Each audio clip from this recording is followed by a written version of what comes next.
Oh, hey, what's up? The haircut, huh? Don't care. Don't mind about it. How you guys doing today? You guys really good? Are you guys good today? Welcome to another video and another chapter of Shut Up and Dance With Me. Hopefully I'm on that right spot. So, today, we're reading another chapter of Shut Up and Dance With Me. And it's a really terrifying chapter that you guys are going to see in here because right after that competition for dance off, he ended up losing a left leg. He got fractured. I don't know what happens aftermath of the leg was a little scrunched up, but we'll see what happens on this chapter of Shut Up and Dance With Me. It's chapter 13. It's called One Foot. I'm telling you this right now. This chapter is 24,000 words. So I guess we're going to be staying about an hour or two, maybe 2 to 3 hours, I guess. Okay, let's get into it. One foot in front of the other.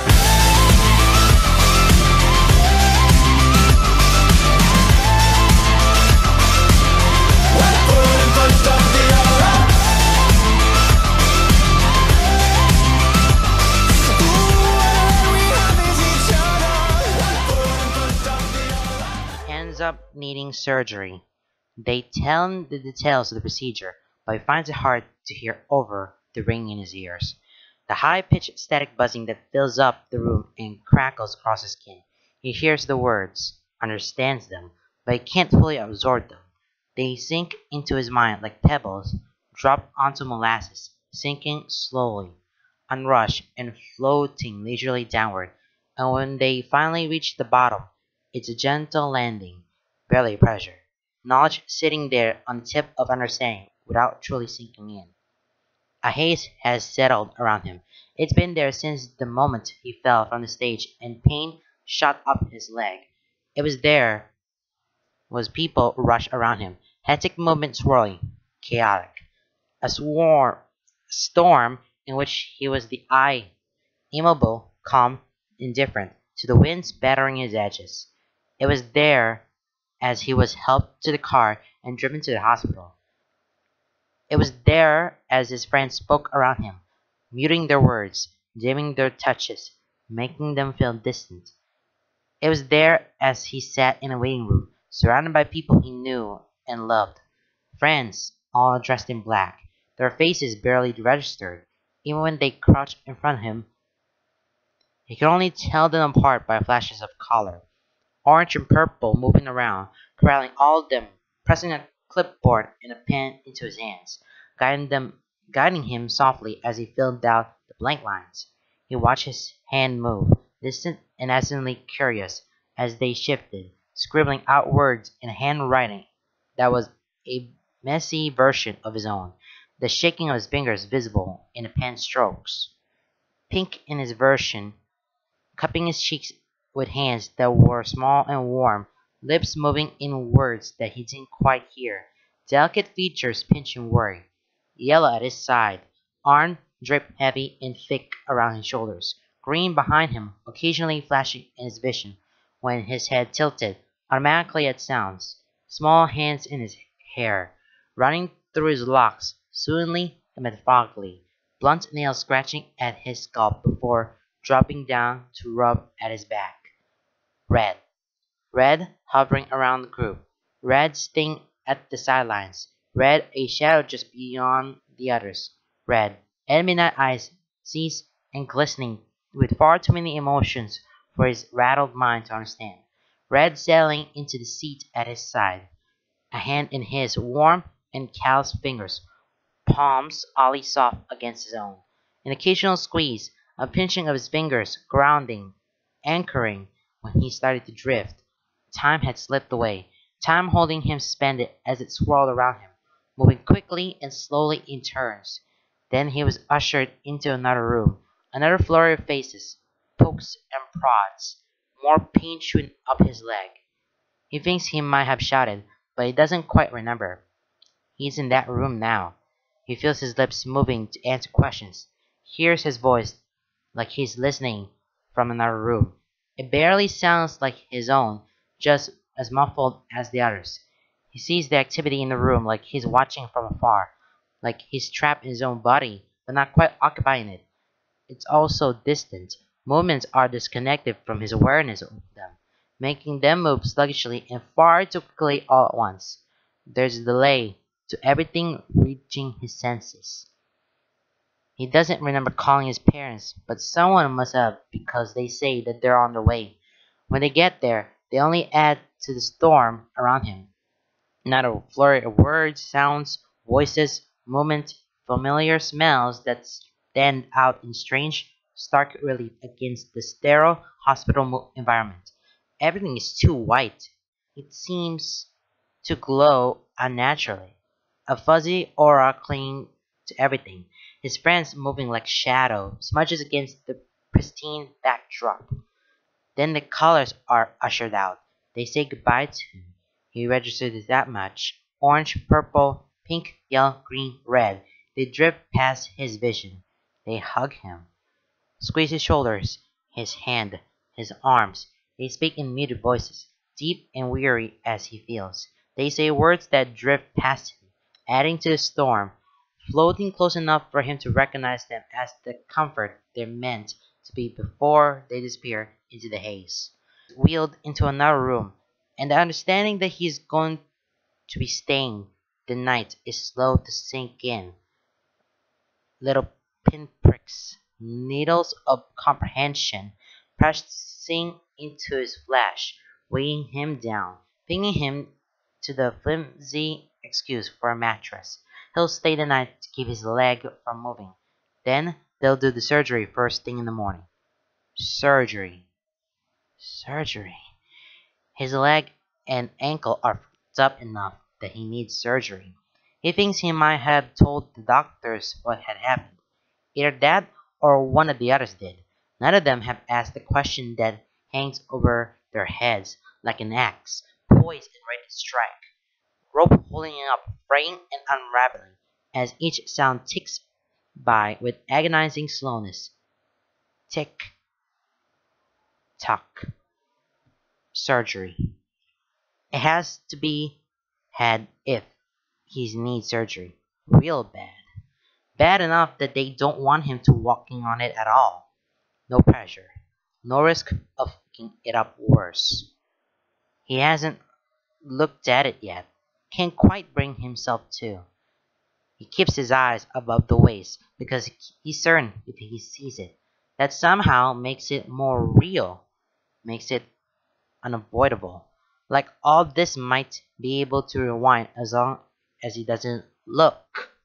But he's seen the expressions on his friends' faces.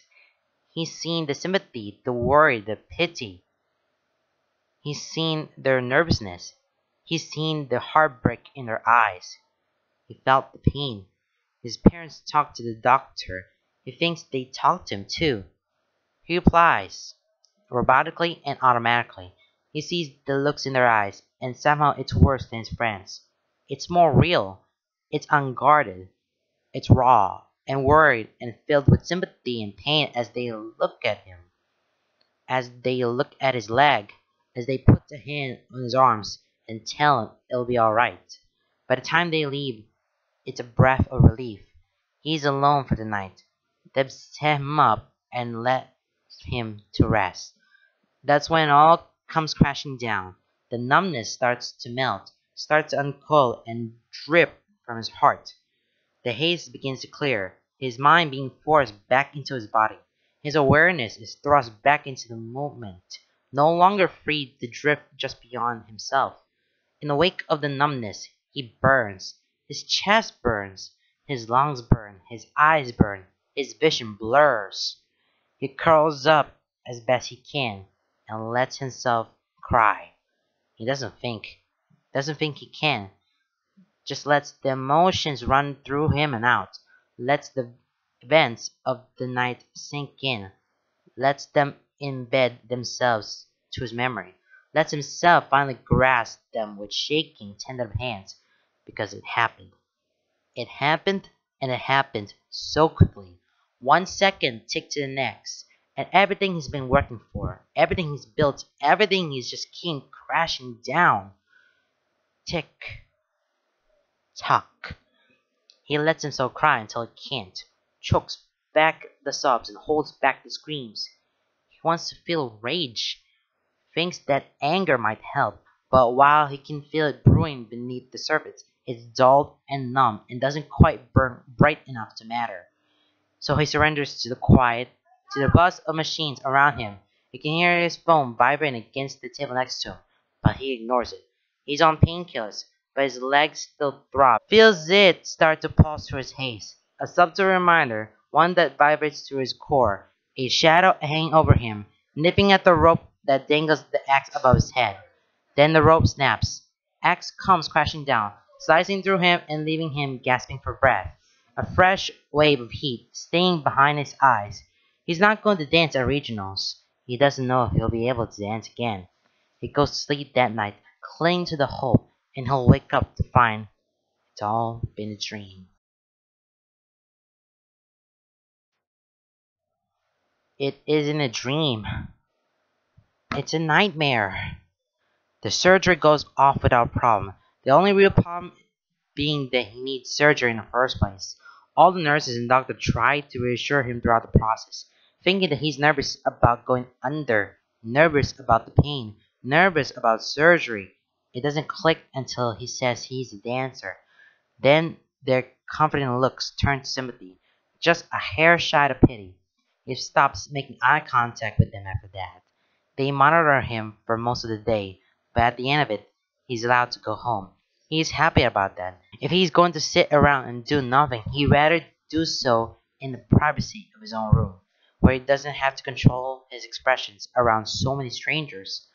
At home, at least he can cry in peace. His foot and leg are wrapped up tight in a splint, locked away in a cast. He's not supposed to put weight on it for a while, and he's given crutches to get around. Turns out crutches are a pain in the ass, so he opts for moving around as little as possible. He keeps to his bed, sits in his pajamas all day, keeps his foot elevated, and really does nothing. His family drips in and out of his room. His mom brings him food, bustles around fluffing his pillows and asking if he needs anything at least twice an hour. His dad checks up on him, tries to crack some jokes that fall flat. He tries to offer him a small smile for his effort, but that, too, feels hollow. His siblings come and go. Some of them poke their heads in, make a comment, try to make him smile. It doesn't work. Sometimes they sit with him. It's more uncomfortable than anything. He's happier when they leave him alone, when he doesn't have to pretend to be okay for their sake, when he can just mope in peace, wallow like he has every right to. They eventually take the hint. They leave him be. Let him deal with it in his own way. It doesn't stop their visits by any means, but he at least has more time to himself between each one. Every time he sees his leg wrapped up and immobile, he feels a nauseating twist in his stomach, has to turn his head up and gaze at the stars on the ceiling, sickly green and dull in the daylight, blinking away at the burn behind his eyes. His phone's battery has died and he doesn't bother charging it. After the initial "I'm fine" message he sent out to his friends after his surgery, he let it go. Hasn't really touched it since. Is afraid to, really. He doesn't know how to face them. Facing them just make this crazy fever dream even more real. He doesn't think he can handle that, so puts it off, ignores their concern, curls up in his bed as best he can, with his bare foot elevated and stretched in front of him, passes his nights in fits of shallow, dreamless sleep, passes his days lazing on the bed, idly watching movies on his laptop, and losing himself in old nostalgic video games. The only silver lining to this nightmare is that the doctor said he'll be able to dance again. Given time for recovery and physical therapy, he'll dance again. It'll take time and patience to get back to where he was, but he'll dance again. And that's the thought he clings to when the shadows creep in. He'll dance again. Worst nightmare that we'll probably get the point of where Lance had been injured, and he cries himself to sleep because of his leg, and his legs are just wrapped around the cast and just lifts up. And it'll take a lot of time to just be in that situation for him, that he'll be better and he'll be on his feet dancing again. But right now, he has to deal with everything. His leg screws up. It's really sad. Yeah, I know, it's really sad, guys. But believe me, there's going to be some of the craziness there once I finish reading this. And you know what the worst part is? Sophie asked, voice muffled from where she sits on the other side of the closed door. She pauses, clearly waiting for Lance's direction to keep going. He hums absently, dragging his fingers through the water, watching the purples and silvers and blues shift beneath his touch, the specks of glitter catching the fluorescent bathroom lights like stars. What's the worst part? He asked, voice flat and bland. Sophia doesn't seem to mind his lack of enthusiasm. She barrels right on ahead. The worst part is that everyone still adores her, just because she's good at pretty much everything. He can hear the bitterness rolling off his sister's tone. He hears the frustration biting at her words.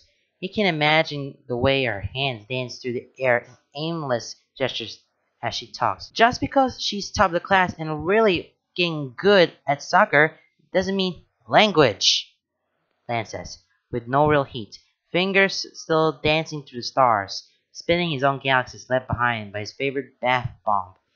It helps him lose half a little, but it doesn't do much to make him feel better. Sorry, she says, voice dripping sarcasm. Really, friggin' good at soccer doesn't mean she's a great person. She's grouchy and frowns a lot and she's rude and people just think she's cool and mysterious just because she doesn't talk a lot and doesn't care what people say. And she has a nose ring. A nose ring, Lance. Who even has those at our age? All the boys have crushes on her, and they're not even subtle about it. Not that she cares about that. She's too cool for them anyway. Sounds to me like you think she's cool, Lance says, lip quirking at the edges. You can hear her sputtering through the door. I do not. She's obnoxious and moody and doesn't even know who I am, even though I'm clearly her rival in both soccer and academics. Sounds like Sophia has a crush. He sings songs, a teasing lilt entering his voice. I do not, she shrieks, her voice rising in pitch. He chuckles, and she plows on ahead. For your information, I have a crush on Johnny from band. You can have a crush on both. She sighed for long enough that the silence settles into the bathroom with an eerie thickness. His hands stop moving. Water in the tub is settling into a still pool, only shifting with every shallow breath he takes. He can hear the clock ticking in the hallway, giving the only indication that time is moving. But, she says, voice soft enough that it doesn't break the silence, merely shifted beneath it, muted and low. You can hear her shifting outside the door, rattling it as she moves her weight. But that will mean she trails off, uncertain and small, and Lance decides to throw her a bone, keeping his voice light and indifferent. He snorts loudly. Didn't think we'd ever have the coming out conversation through the bathroom door. At that, he hears her own soft snort of amusement, and something warm and soft and fond ignites in his chest, slowly melting away the chill that has built up over the past few days. Yeah, well, it's not like I didn't know. I mean, I had suspicions, but congrats, he says, cutting her off before her rambling could get worse. He knows that frantic word vomit tone. He knows it far, far too well. A McLean curse, in all honesty. You got more in common with your big bro than you thought. He hears her scoop and muttered, gross, but she doesn't sound sad. thoughtful, perhaps relieved, maybe, but not upset. Their moment is cut when he hears the doorbell, muted and distant but unmistakable. It's followed shortly by a pressure shift in the house as the door opens, and the sound of his mom's voice. Her words are indistinguishable, and whoever she's talking to is soft spoken enough that he can't hear them all the way on this side of the house. But then she's calling his name, loud enough to carry and sharp enough to get his attention. There's rustling on the other side of the door as Sophia strands. "I'll go see what she wants."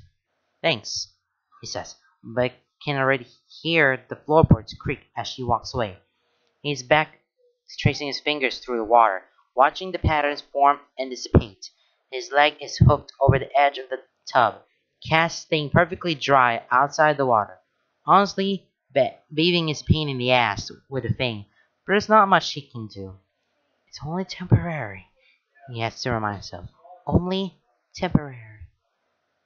"Lance!" Sylvia calls, walking closer to the bathroom door again. "You have a friend at the door." "Is it Hunk?" he asks, irritation sparking distant and small.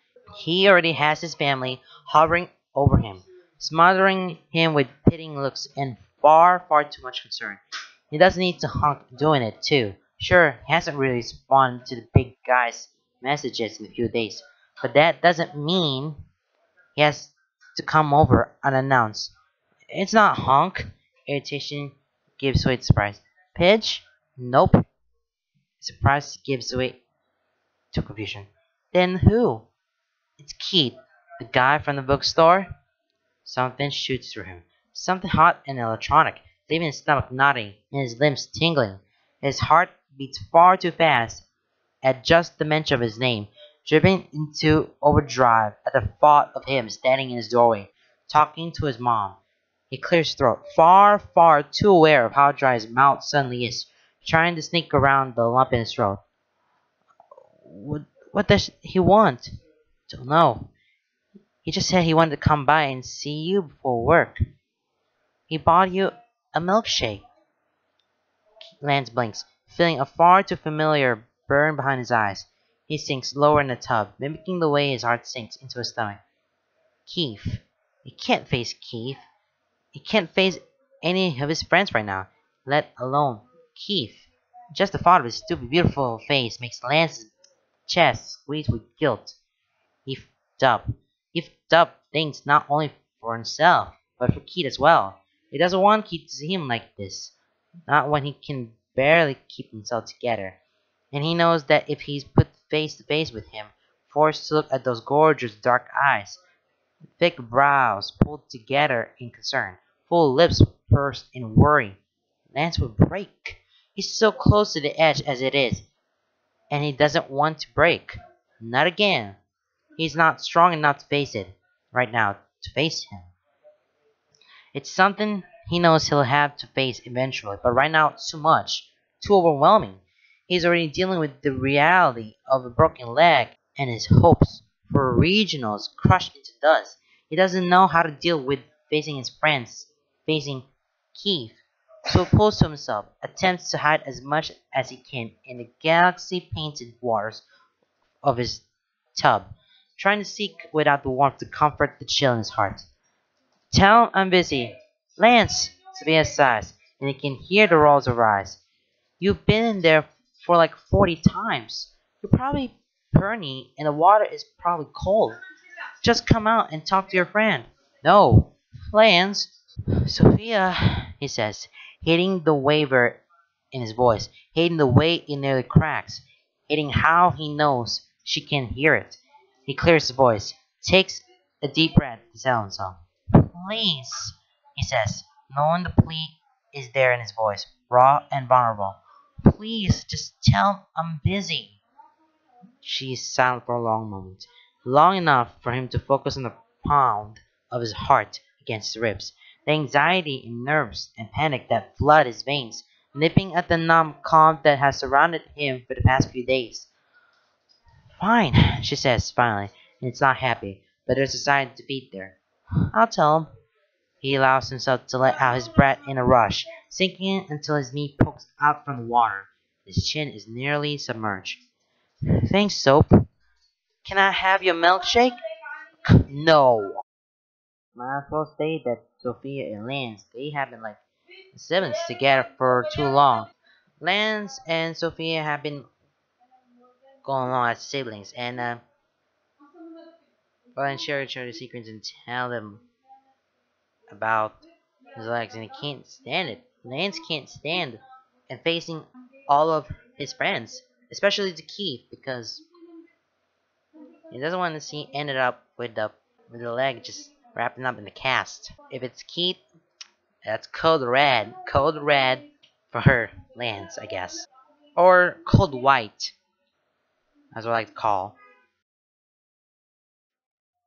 Welcome to the temple of Abubis, Pidge says in a voice that's nasally and mockingly dramatic. Lance starts. You do that every time. It's tradition at this point. I can't even hear the name Anubis without looking Abubis. So, thanks for that, Lance is rowdy, but there's a lilting edge of amusement that he can't quite snuff out. Pidge openly cackles. Good. Matt passed it on to me, and now I pass it on to you. Thank you ever so kindly, he says, laying on a thick Southern Belle accent, bailing his eyelashes and hoping the sentiment transfers.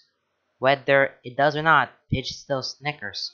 When Pidge has messaged him about playing Overwatch, he was hesitant. They'd just been glossing over the group chat, avoiding one-on-one conversation completely, unless it was something important. And even then, he only gave short, direct answers. They stopped asking him how he's doing, which is what he wanted, so why does it have him feeling so hollow? His boredom had overridden his apprehension in the end, and perhaps a little bit of his need to hear someone besides his family. What can he say? He's a social creature, and despite the fact that the idea of talking to his friends makes him an anxious mess, he feels incredibly lonely without them. A catch-22. So he ends up accepting Pidge's game invite, breathing a sigh of relief when it's just the two of them. Even more so when they call him on a private voice call instead of in the group.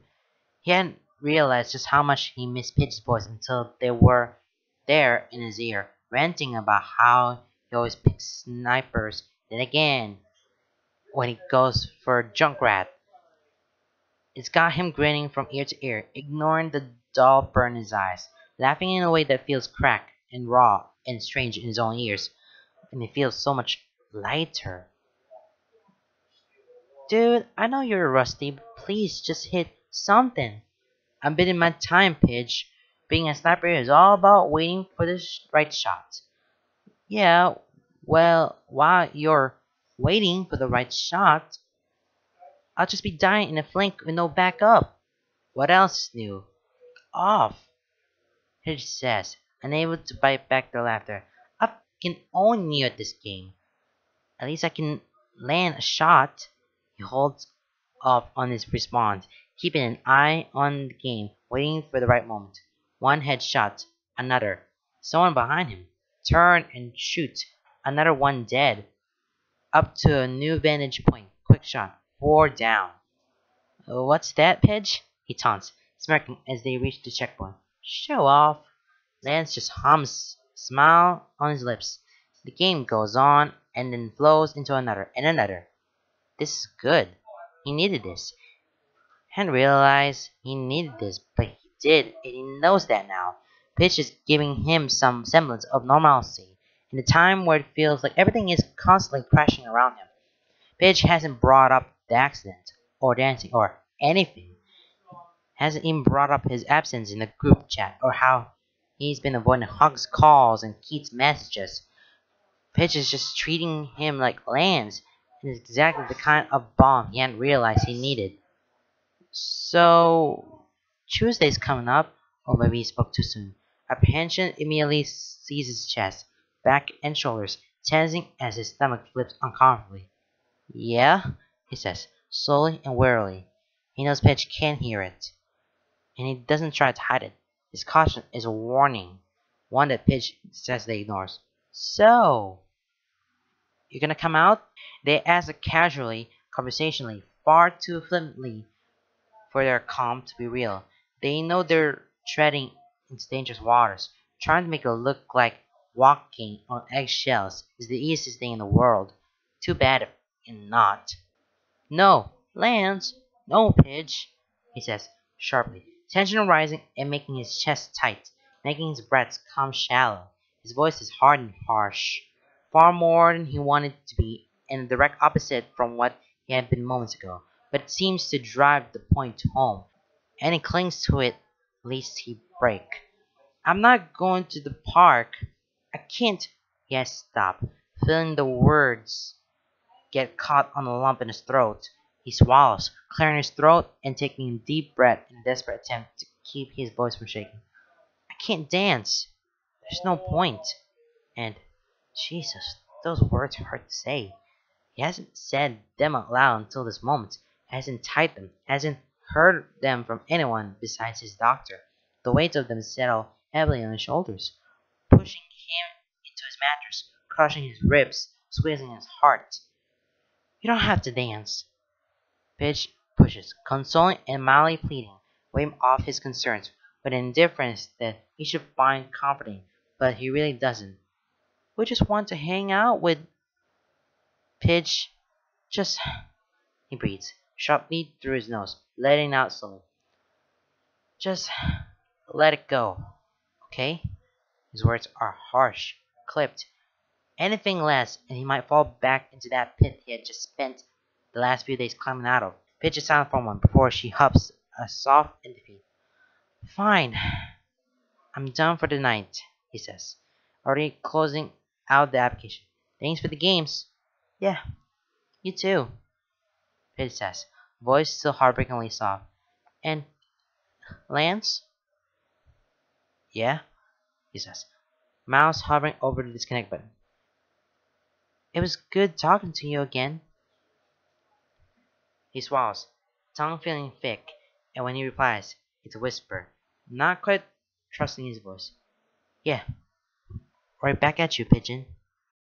Be a little bit connecting back to the friends because after that accident, he hasn't been spoke, not even a single word, until he says, can't dance. It might have saying that it was really into some kind of a building up and putting himself back together. Getting himself together. Getting it together, I guess. Thanks for the ride, buddy, Van says, awkwardly sliding into the passenger seat of Hunk's beat up gold Buick. The kind of car that's surprising that it's still kicking. The kind that could hit you head on and come out barely scratched. It's, admittedly, an old lady car, and it's a fact that Lance has teased Hunk about on more than one occasion, but doesn't mind. Just smiles and calls her Old Bertha. Yeah, no problem, dude. You know that, Hunk says, waving him off as Lance wrestles his crutches into the back seat.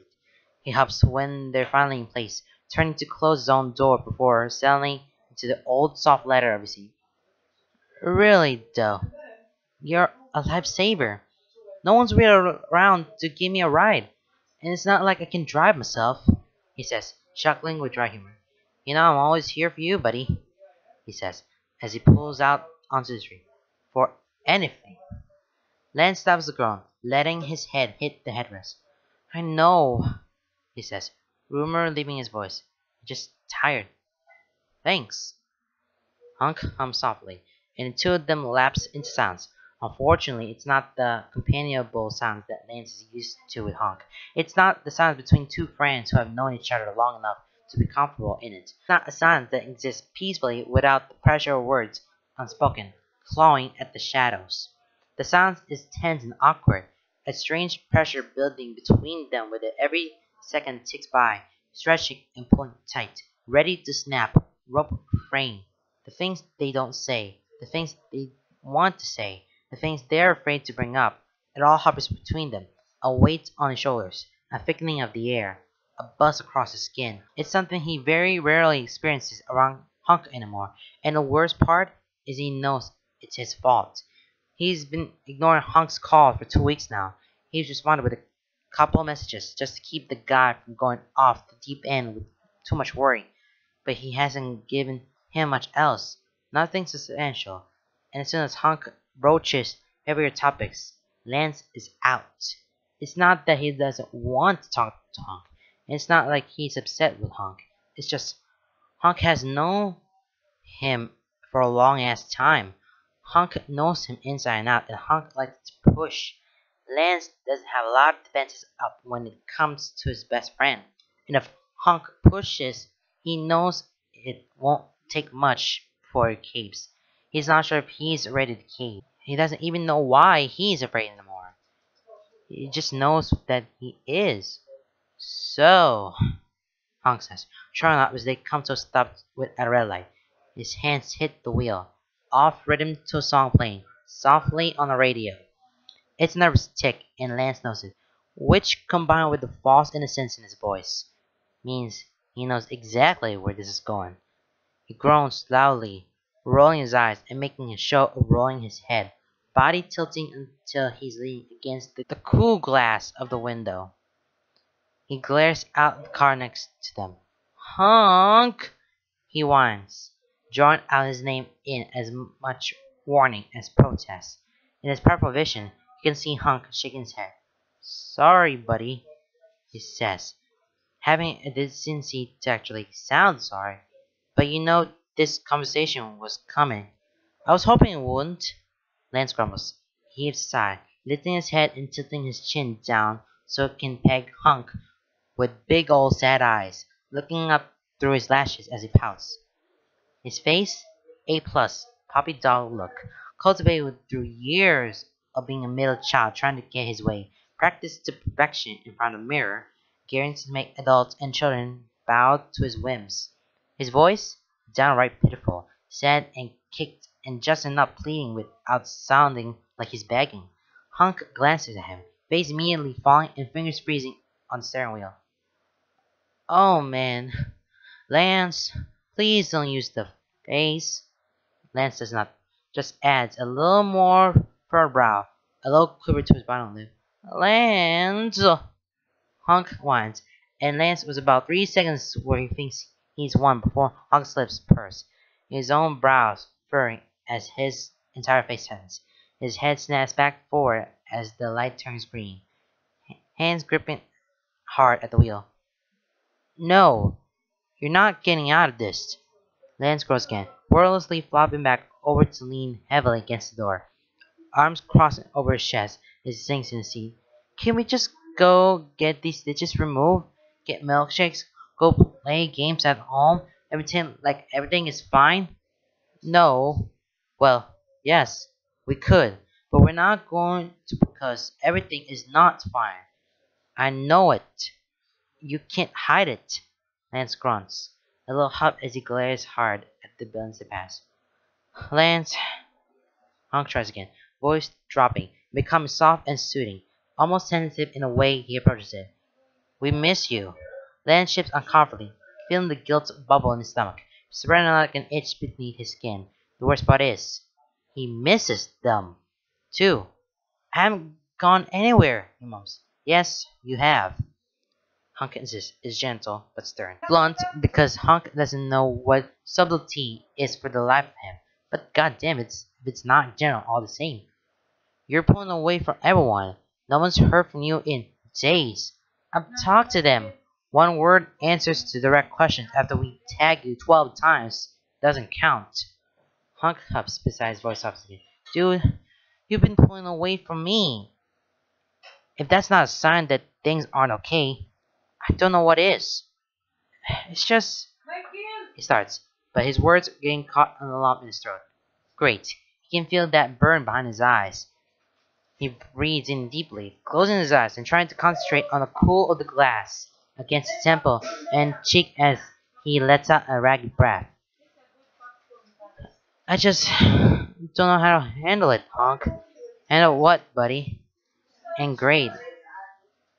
There he goes, being all soft-hearted and kind and supportive. And whoops, there goes Lance walls crumbling like they intend to do around Hunk. God damn it! He should have called someone else to drive him to the hospital. anyone. He could have asked his older brother or his sister-in-law. Honestly, he could have rescheduled to a time where his mom could have driven him. No, he didn't. And he had to call Hunk, of all people, to give him a ride. And he knew his best friend would drop what he had to in order to help, because that's what best friends do. And he would do the same for Hunk. And now Hunk's going to get him to spill his guts because that's what best friends do. And maybe that's what he wanted all along. Past Lance is a smooth ass trader, and present Lance will be a lot more impressed with himself if he wasn't too busy trying to hold back tears. Everything, he says, voice a lot louder than he was hoping for. Hands flying out before his hands drop to his running down his cheeks with a groan of exasperation. He sinks further in his seat. I f***ed up, Hunk. I f***ed up big time. I f***ed up everything. I ruined everything. You didn't f***ed up everything, Hunk tries, edging carefully to the subject. Lance lets his hands flop down to his thighs, turning his head to glare at him. I fell off in stage and broke my leg. Hunk's eyes flicker to him a moment before returning to the road, lips pursing and twisting as he chose his words. Yeah, but you didn't ruin everything. Yeah, I did. I stopped the competition for us, dude. No one cares about the competition. I do. I did. It was the first one in forever, and we were totally going to win. And then I had to go and show off, and I f***ed it up. We could have used the prize money. It was our friend's night out. It was Keith's first time freestyle, and there goes his vision, all blurry and the voice crack. Jesus, he cries. He's a mess. He rubs at his eyes, face turned toward the window as he scowls. I just ruined everything, and I don't want everyone to look at me like an idiot. I do enough of that on my own. He's surprised when the car cuts across the lane, causing the driver behind them to blare their horn. He looks at Hunk, surprised to find him glaring out the windshield, paying the angry driver no mind. Expression scrunches up and hard. He turns off into a Denny's parking lot, pulls into the closest parking space, and throws the car into park before turning to face him. Dude, what are you doing? It's too late. No one thinks you're an idiot. Lance snaps, his mouth shut at Hunk's tone, angry and firm, a fire in his eyes as he turns to stare Lance down. He shrinks in his seat, leaning more against the door as he wilts under that gaze. Hunk sighs, shoulders slumping a little. We're just worried about you. Lance glances away. I don't want your pity either. It's not. Hunk makes a frustrated sound, hands going to his temples to rub them as he closes his eyes. It's not pity, dude. It's friends caring about friends. Hunk, no, Lance. Look. He opens his eyes, pointing at Lance with both hands, lips twisted into a frown. If that happened to me, if I had broken my leg on that stage, embarrassed myself in front of Shay and everyone else, ruined my chances at regional for me and Pidge, and then didn't talk to anyone for 2 weeks, would you leave me alone? His lips twist into a grimace, eyes shifting into the dashboard as he huffs quiet. No. And would you pity me? Like a bad kind of pity that's not genuine at all, but like a good kind of pity that's just sympathy for a friend in a pain that doesn't mean anything besides you feeling what I'm going through? No. Yes. What was that question? Doesn't matter. Would you think I was an idiot? No, dude. Happens. Exactly, he says, fingers snapping as he points at them. Happens, man. And it sucks. Because we're your friends. You're allowed to be embarrassed about it. But none of us are judging you for it. We're not gonna rub it in. We just want to be there for you, so you don't have a time recovering. Lance sighs, glancing back at him, taking his genuine smile, but honesty in his eyes, and it feels a small tug at the corner of his lips. Thanks, Hunk, he says, quiet enough that he's not sure if Hunk could hear him, but judging from the way his smile widens, he does. So, Hunk prompts, leaning forward a little, eyebrows raised as he waits. Lance sighs again, flopping his head back and staring at the scene. So, I'll do a better job talking or whatever. And, and, I won't push you guys away anymore. And, I'll try to be more active in the group chats. But if you guys start asking me if I'm okay every 5 minutes, I'm out. Fair enough. And, Lance eyes down. What else do you want from me? Hunk just us. Nothing. I'm just seeing how long I keep going like that. Lance rolls his eyes, reaching out to shove Hunk's arm. Just hurry up and get me to the house before we're late. Hunk chuckles, putting the car into reverse as he pulls out of the spot. Yeah, yeah. Lance flips down the visor, eyeing himself in the mirror and rubbing his eyes, slapping his cheeks. I can't believe you made me cry in the Denny's parking lot, he grumbles, but there's a ghost of a smile on his lips, one born from feeling at ease from the first time in weeks. Now my eyes are gonna be all red and puffy when I get my stitches taken out. You'll survive, Hung said as he pulls out onto the main road. Which, by the way, just throwing this out there, but you're not showing me your stitches, and I'll be waiting for you very firmly in the waiting room. If I see them, there's like an 85% chance I'll puke. Just saying. Fair warning. Nan leans back in his seat, propping an elbow up on the door as he smirks. No promises. Would just give you an imagine that Lance and Honk. I mean, Lance can't like saying something to Honk because Honk and Lance they're best friends and they could do anything for them. That's what friends of best friends are for. And Lance admitted to Honk that he's the one that Lance the one he messed up for the dance and the whole dance off and had broken up his leg. And Honk shaking up the whole thing and he wanted to just hey, he's not the one, that Lance is not the one just messes up. And not proving himself being an idiot, not doing everything what's right and what's wrong. And yeah, Lance should listen to Honk because they were best friends in so long. They're so long they have been best friends for that much, but you kind of get what that would do. Kind of get the sound of what they should probably. I know how it feels when you have best friends trying to get along with it. But oh well, just how it is. Lance has renamed the conversation Family BBQ. Today's menu salted leg of Lance. Uh, what? Hey guys, Lance. The prodigal son has returned. Good to hear from you, my boy. Hey Lance. Sorry to break up the flow of the combo. Honk is just holding my milkshake hostage for a while until I say something. Because he says you guys are worried about me and we have been. We were just worried because we hadn't really heard from you much since the accident. I take this to mean you're doing well. Yeah. Sorry about being Mia. It's just been to take in you, you know. Perfectly understandable, Lance.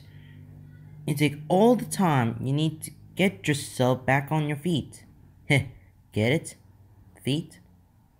Gran, are we not at the joking stage yet?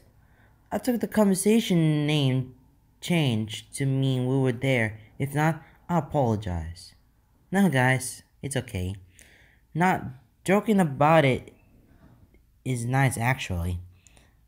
Be that as it may be, like Karen did, you're perfectly justified in taking the time you need to heal.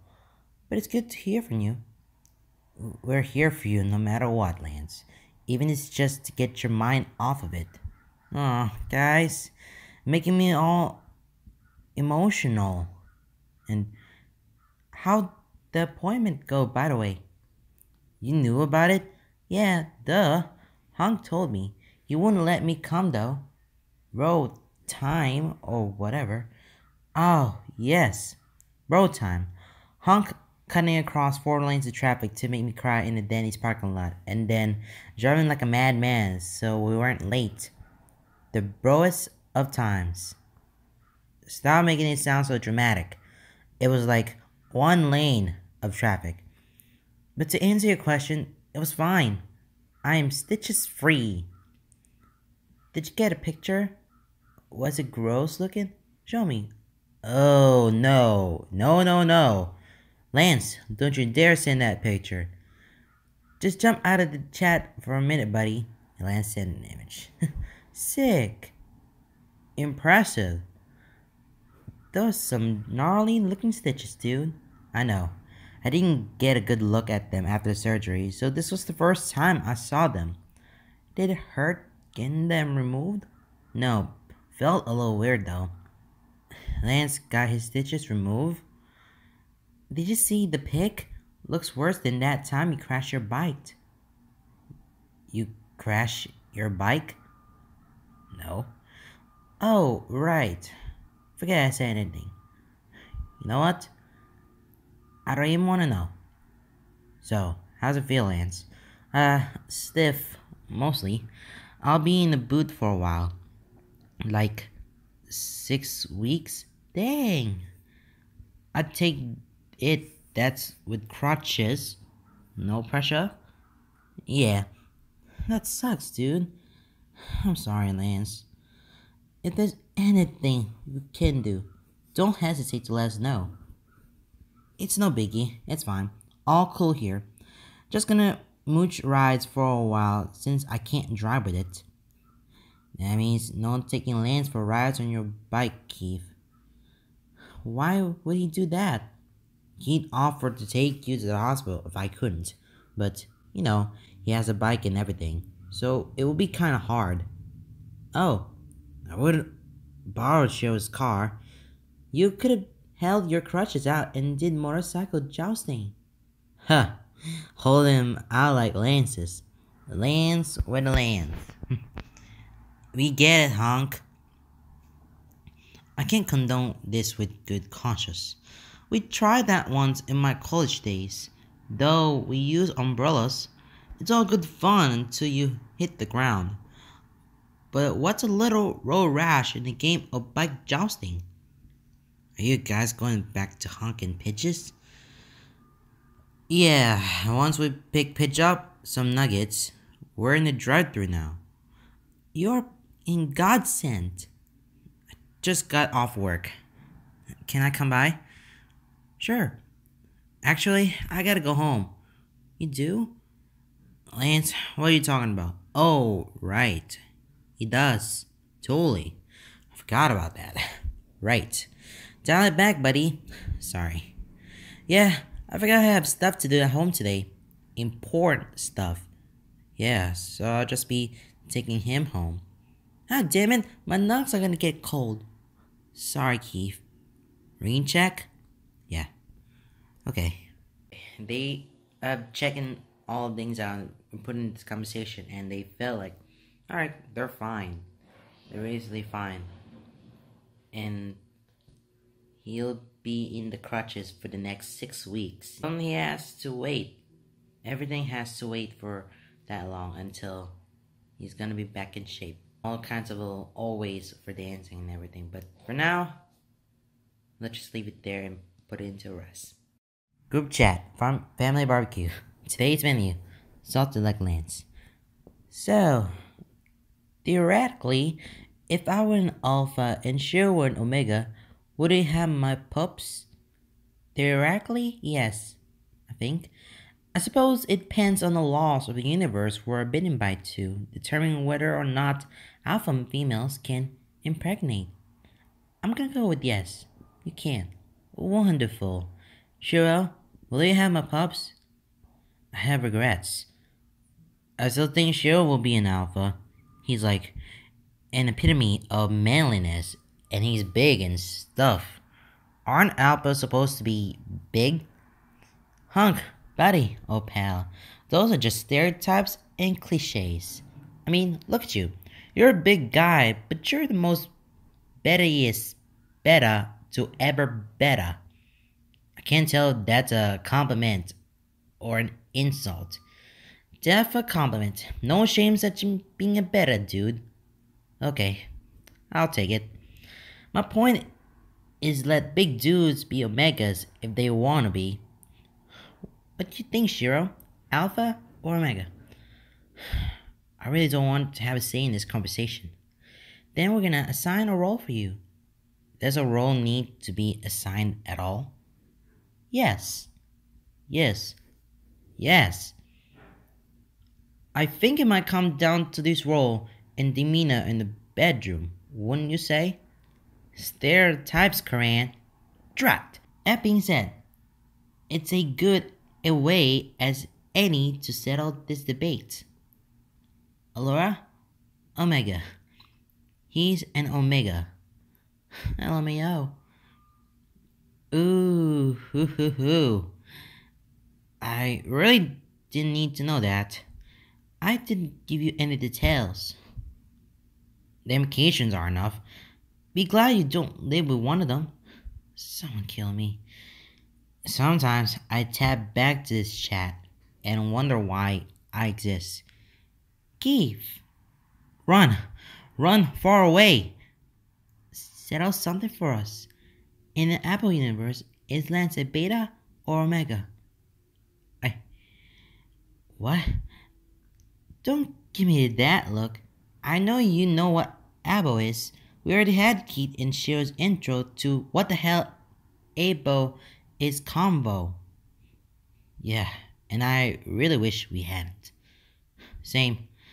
So, Lance, beta or omega? He's totally an omega. Hey, I would totally be an alpha. Not quite. Yeah, no. Sorry, buddy. I believe they're right, Lance, but there's no shame in that. Keith would totally be an alpha, though. Oh yeah, definitely. Where does he get to be an alpha? Because he just is. Agreed. It's hard to explain, but he keeps out a very alpha aura. Actually, I don't know. I could see him being a power bottom dominant omega. Please, never say that about my brother in my presence again. I remember when you used to be pure. You know what's pure? My foot up your ass. A tiny beta with an alpha bite. So what do you think, Keith? I think I need someone to shoot me. If you shoot me, I'll shoot you. Now until we settle this. So Lance, beta or omega? Do I have to choose? Yes, everyone has to vote. And you and Lance are closer than a lot of us. Very close.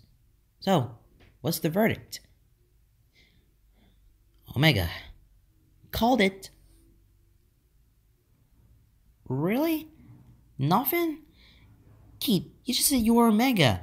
If you got no snappy comebacks?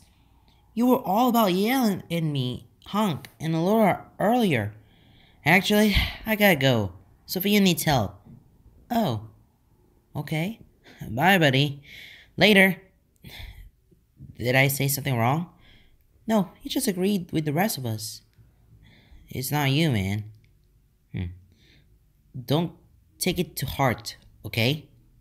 Okay. Can we move on from this conversation now, please? Not a chance. Asking some type of questions. Is this person an alpha or omega?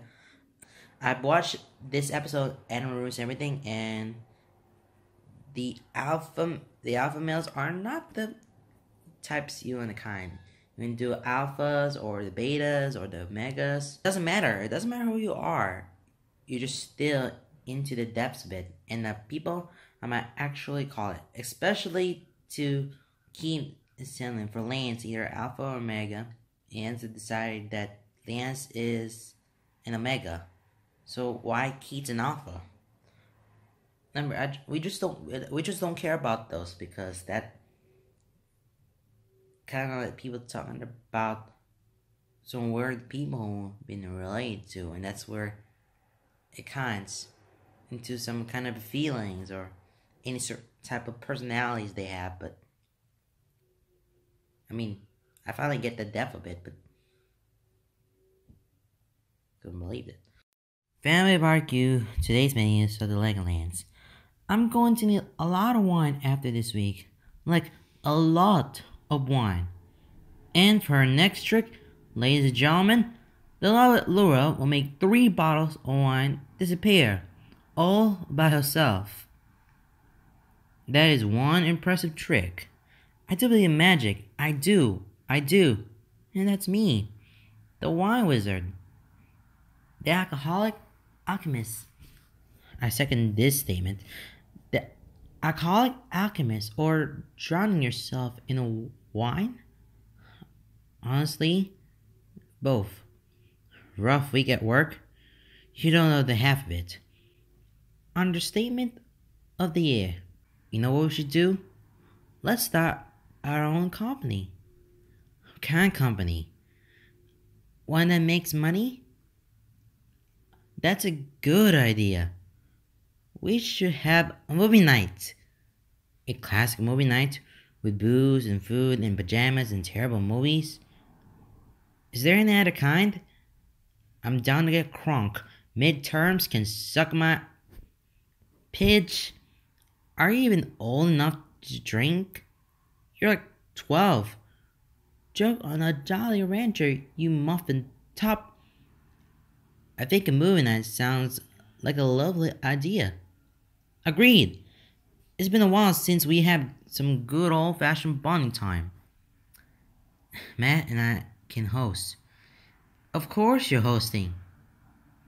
You have the biggest TB. Neither of you have any say in the matter. Good to know. If I punch a customer in the face, do you think I'll get fired or written up? Depends how hard you hit them. Depends on the mess, such as blood, teeth, viscera, etc. Depends if they fight back. Depends on if they deserved it. Rough day at work? What gave it away? Seems to be the general consensus around here. Movie night is sounding better and better. Movie night?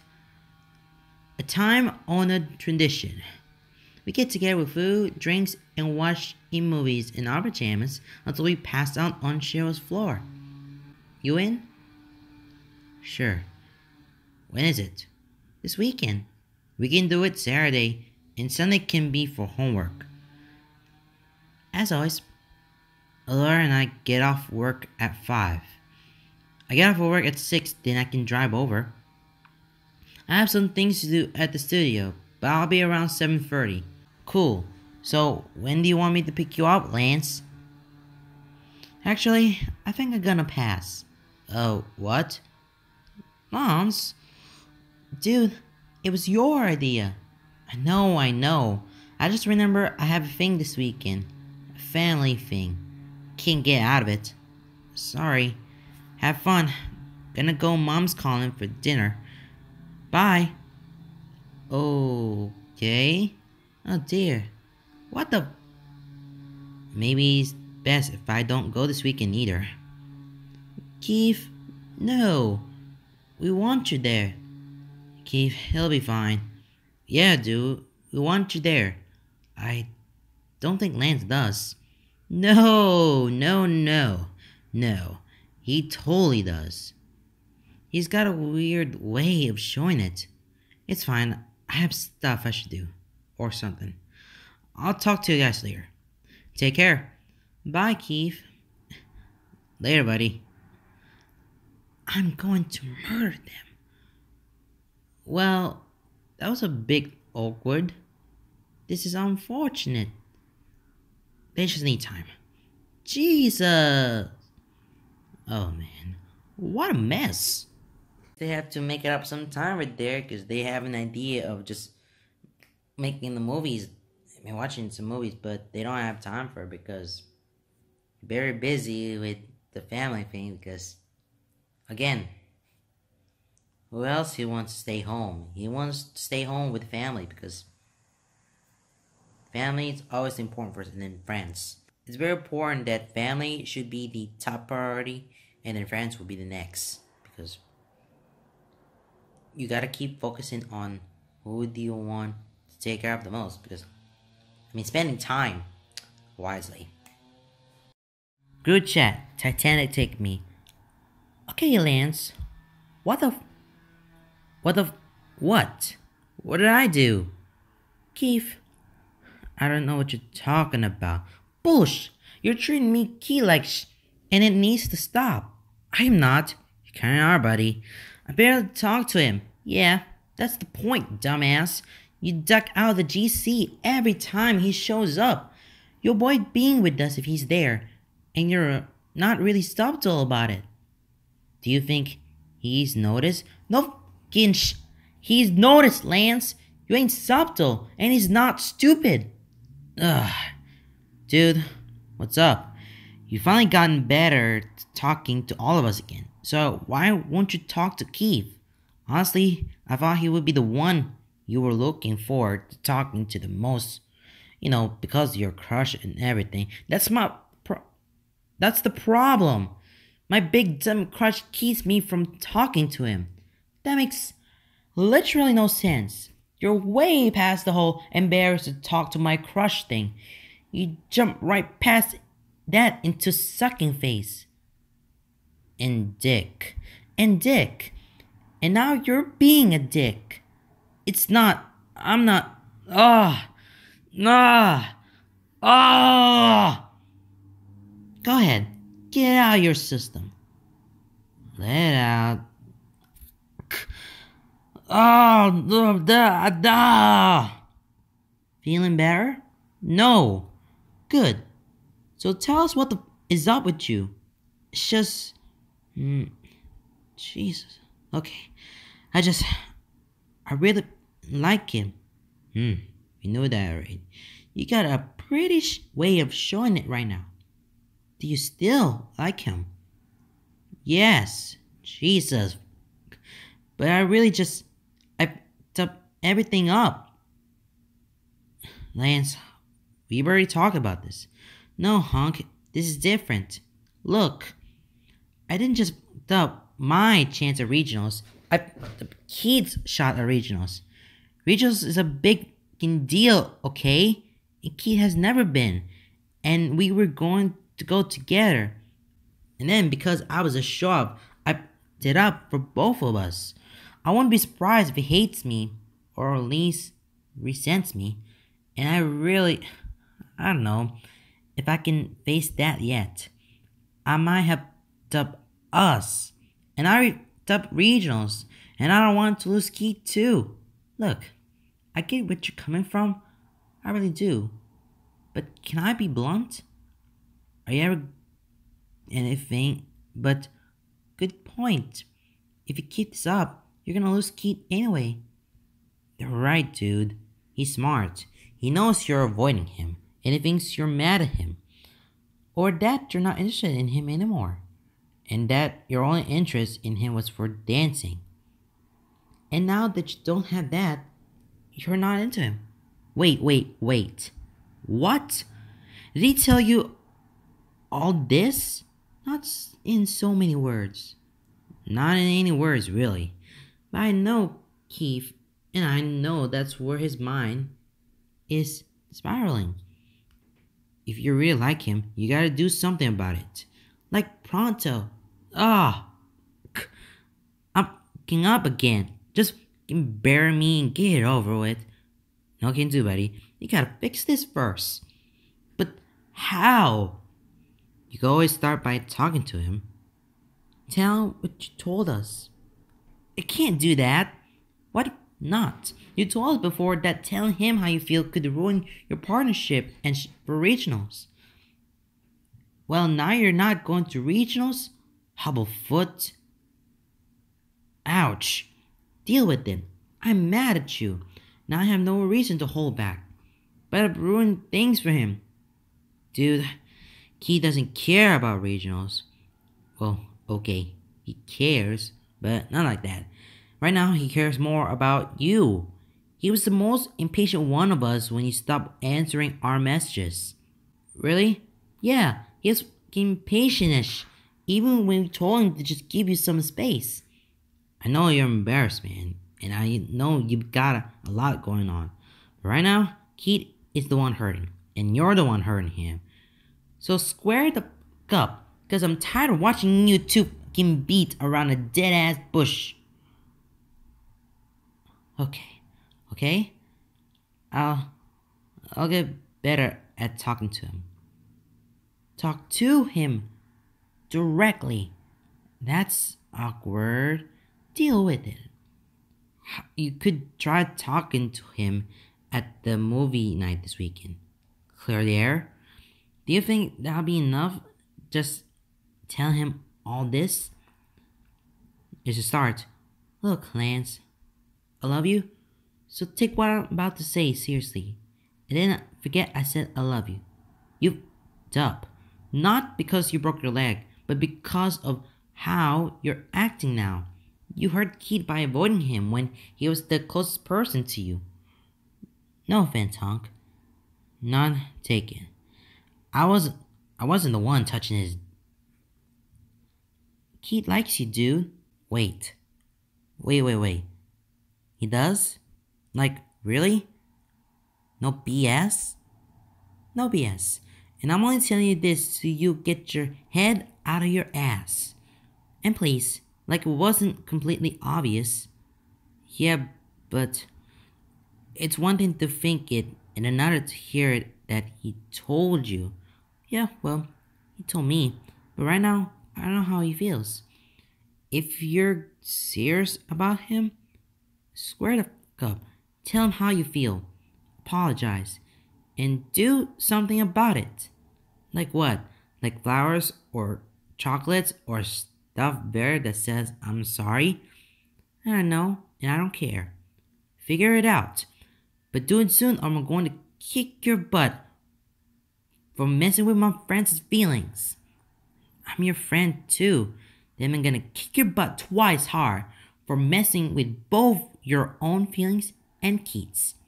We believe in you, Lance. You got this. Just remember what we talk about, okay? Okay. Thanks, guys. I've got a lot to think about it. Dang right you do. Now go get him, lover boy. Alright, this is how it all went down. Because Lance has just kept thinking about it now. He's got a broken leg. He messed up. He can't make it in the regionals. Neither is Keith. Hold on. Pitch and Hunk got themselves back because they want to talk to Keith about what the way his feelings and the way that they want to put in themselves together and the way they want to keep it up with this relationship. I mean, not keep it up with it being a dance partner, but Lance has to put himself on rest and just doesn't want to do it. And that would just mean they can't make it. But they can if there is any other way to just be with it. But it's really sad about this. Let's continue. When he was 10, Keith found an injured crow on his way home from school. He isn't sure how long he spent crouched in the grass, trying to coax the bird to him with leftover popcorn from his lunch. It had taken patience, far more than he thought his young self was capable of. But time seemed irrelevant, slipping away like sand through his fingers, as navy eyes stared into those cautious but curious inky depths. Eventually the bird came to him, and he bundled up in his hoodie before hurrying home. Cheryl had been pleased, their parents even less so, but after a lot of angry shouting, the crow panicking and getting loose in the house, and a lot of urgent whispers while Keith coaxed the bird back to him, they had given into his watery-eyed pleas. It required a lot of research, but eventually they managed to bind the bird's wing and found a cage for it, sleeping overnight. It was an unorthodox form of family bonding, but bonding nonetheless. There are few things that intrigue Keith like that bird. He was fascinated, transfixed, captivated. Every waking moment was spent thinking about his new friend. He didn't have many of those friends, but the crow didn't tease him, didn't call him names or laugh when he didn't understand something right away, didn't leave him to play with the other kids, didn't ignore him, didn't think he was weird or too quiet or too normal. He seemed to visibly perk up when Keith came home, only listened to him, only took food from him, even played with him by stealing his Legos or rolling around on a slide Keith had made from sheets. For a short time, that bird was the main source of his happiness, but as he would soon learn, all good things came to an end. All movies had end credits. All games had an ending screen. Vacations all ended with the return to normal life. Every desert could be finished. Every holiday passed. Things broke. People left. Eventually, the bird's wings healed, and when that time came, his parents told him he had to let the bird go. He fought, of course, and he lost, of course. It was Shiro who eventually got him to unlock his door. Shiro who sat with him on his bed as he stroked inky wings. Shiro would held him while he cried. Shiro would convince him it was the right thing to do. While his new friend had been just that, his friend, and while it had seemed content to hop around his room, picking at his hair, messing with his things, the crow was not a pet. It was a wild animal, and as such, it didn't belong with him. It wasn't fair for him to keep the bird. It wouldn't have been as happy with him. It needed and deserved to fly free, to spread its wings, to be it with its own kind. It was no doubt grateful to him, in its own way, but it wouldn't have been happy with Keith, not in the long run. So with his family at his side, giving him soft encouragement, he bundled up his friend and took it outside. Tear-stained cheeks, red puffy eyes. He unraveled the blanket and bent down, letting the bird hop out into the grass. Part of him had foolishly hoped, had believed that the bird loved him just as much as he loved it. Had thought of that maybe, just maybe, the bird wouldn't want to leave.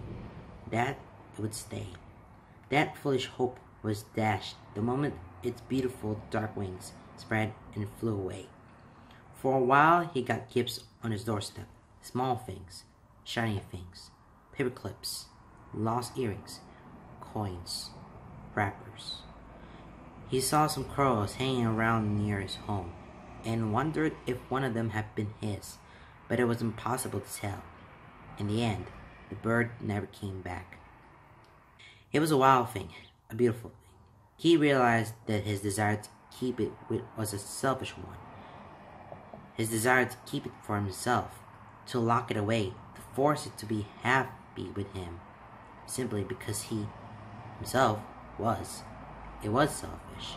Wild things needed to be free. Beautiful things couldn't be contained. They needed to be soar. And Keith could only be a ball and chain, deep in his chest, in a place locked away, a place that rarely saw the light of day, where shadows lurked and everything ached. Keith knows that he doesn't deserve wild and beautiful things. Lance, he thinks, is wild and beautiful. Like with the bird, Keith appreciates his time with him, will treasure it, will keep the memory safe and secure, only to be pulled out once the pain fades, to look at through the rosy glasses of nostalgia.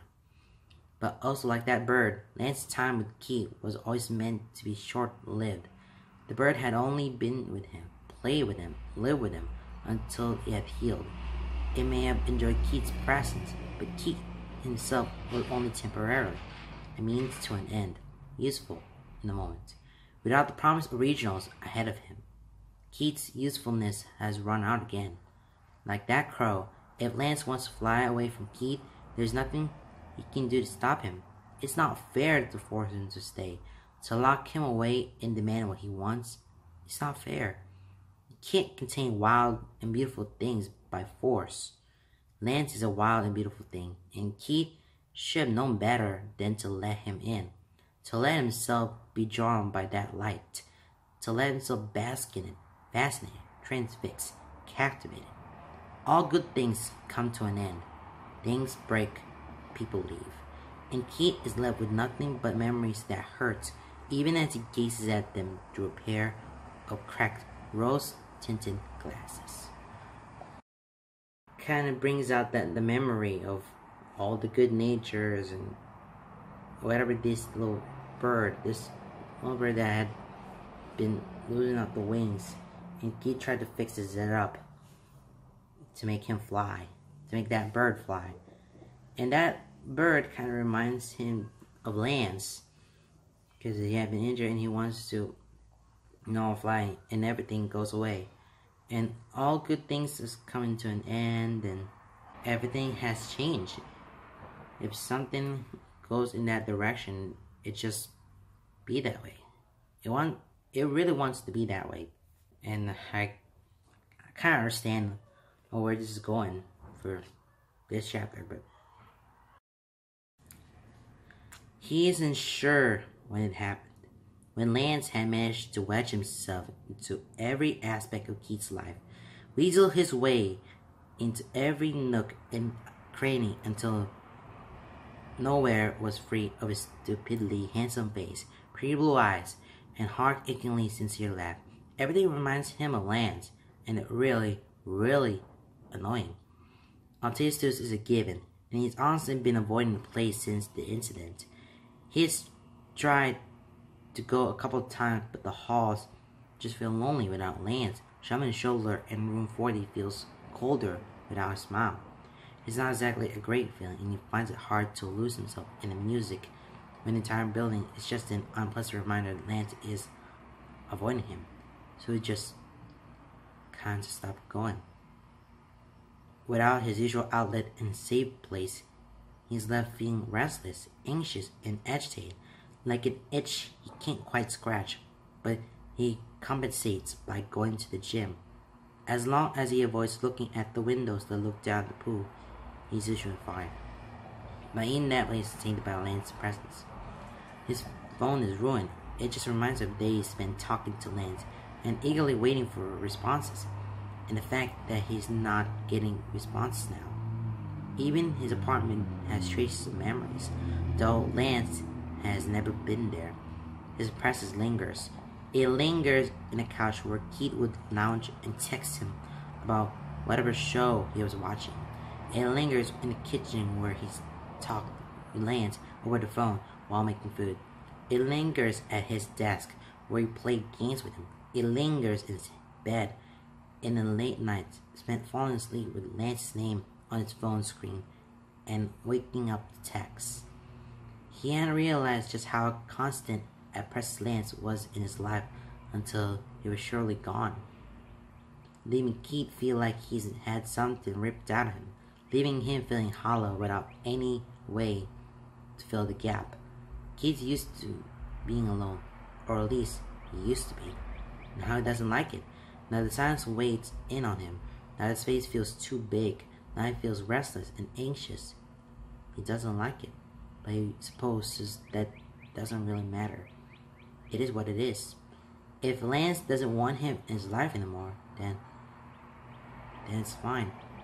Keith's fine, or at least he will be. Not even work is safe.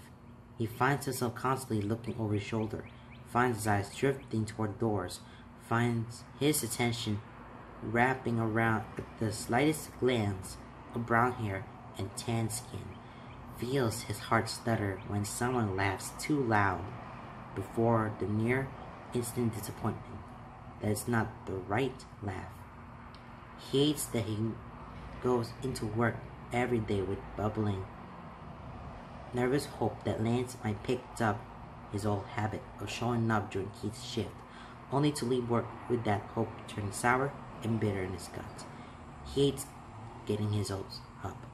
It always just leads to disappointment, but that's what Lance is good at, getting Keith's hopes up, raising his spirits, taking his monochrome and static existence and bringing color, bringing light, bringing music, making him enjoy things, life, friends, company, in ways he never really had before, making him happy.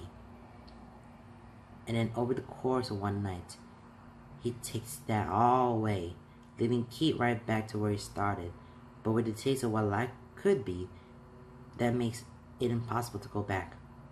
What an soul. Truth be told, he's pissed. As much as he's moping, and he knows he's moping, he also mad as hell. He's mad because his Lance just cut off communication with Alden. He's pissed that even though Lance started opening up again, he still keeps Keith at arm's length. He's furious because he was worried. He was scared for Lance. He wanted nothing more than to wrap him up and help him through all this, but Lance just pushed him away instead. He's mad because he thought they had something. He thought what they had wasn't this fragile. He's mad because he believed that in the first place. But as much as he wants to punch it in the goddamn mouth, he doesn't want to fucking kiss that goddamn mouth. And that's what's really infuriating. The fact that while he wants to be mad, wants to push him away just as much as he's being pushed, he knows all he really wants is to have Lance back. For the things to go back to the way they were. For all of this to be a nightmare. He's fucking pissed. But that doesn't change the fact that he's weak for Lance. He's busy shelving, crouching in front of the shelves, and spending far too long straightening books and aligning them because his energy levels are at critical low. And if he's being honest, he's brooding. The girls at the cafe gave him a free coffee this morning when he came in because they said he looked like he needed it. And his boss put him on shelving and hasn't bothered him since. So he's just shelving, slowly, methodically. One earbud in and music playing loud enough to lose himself in it.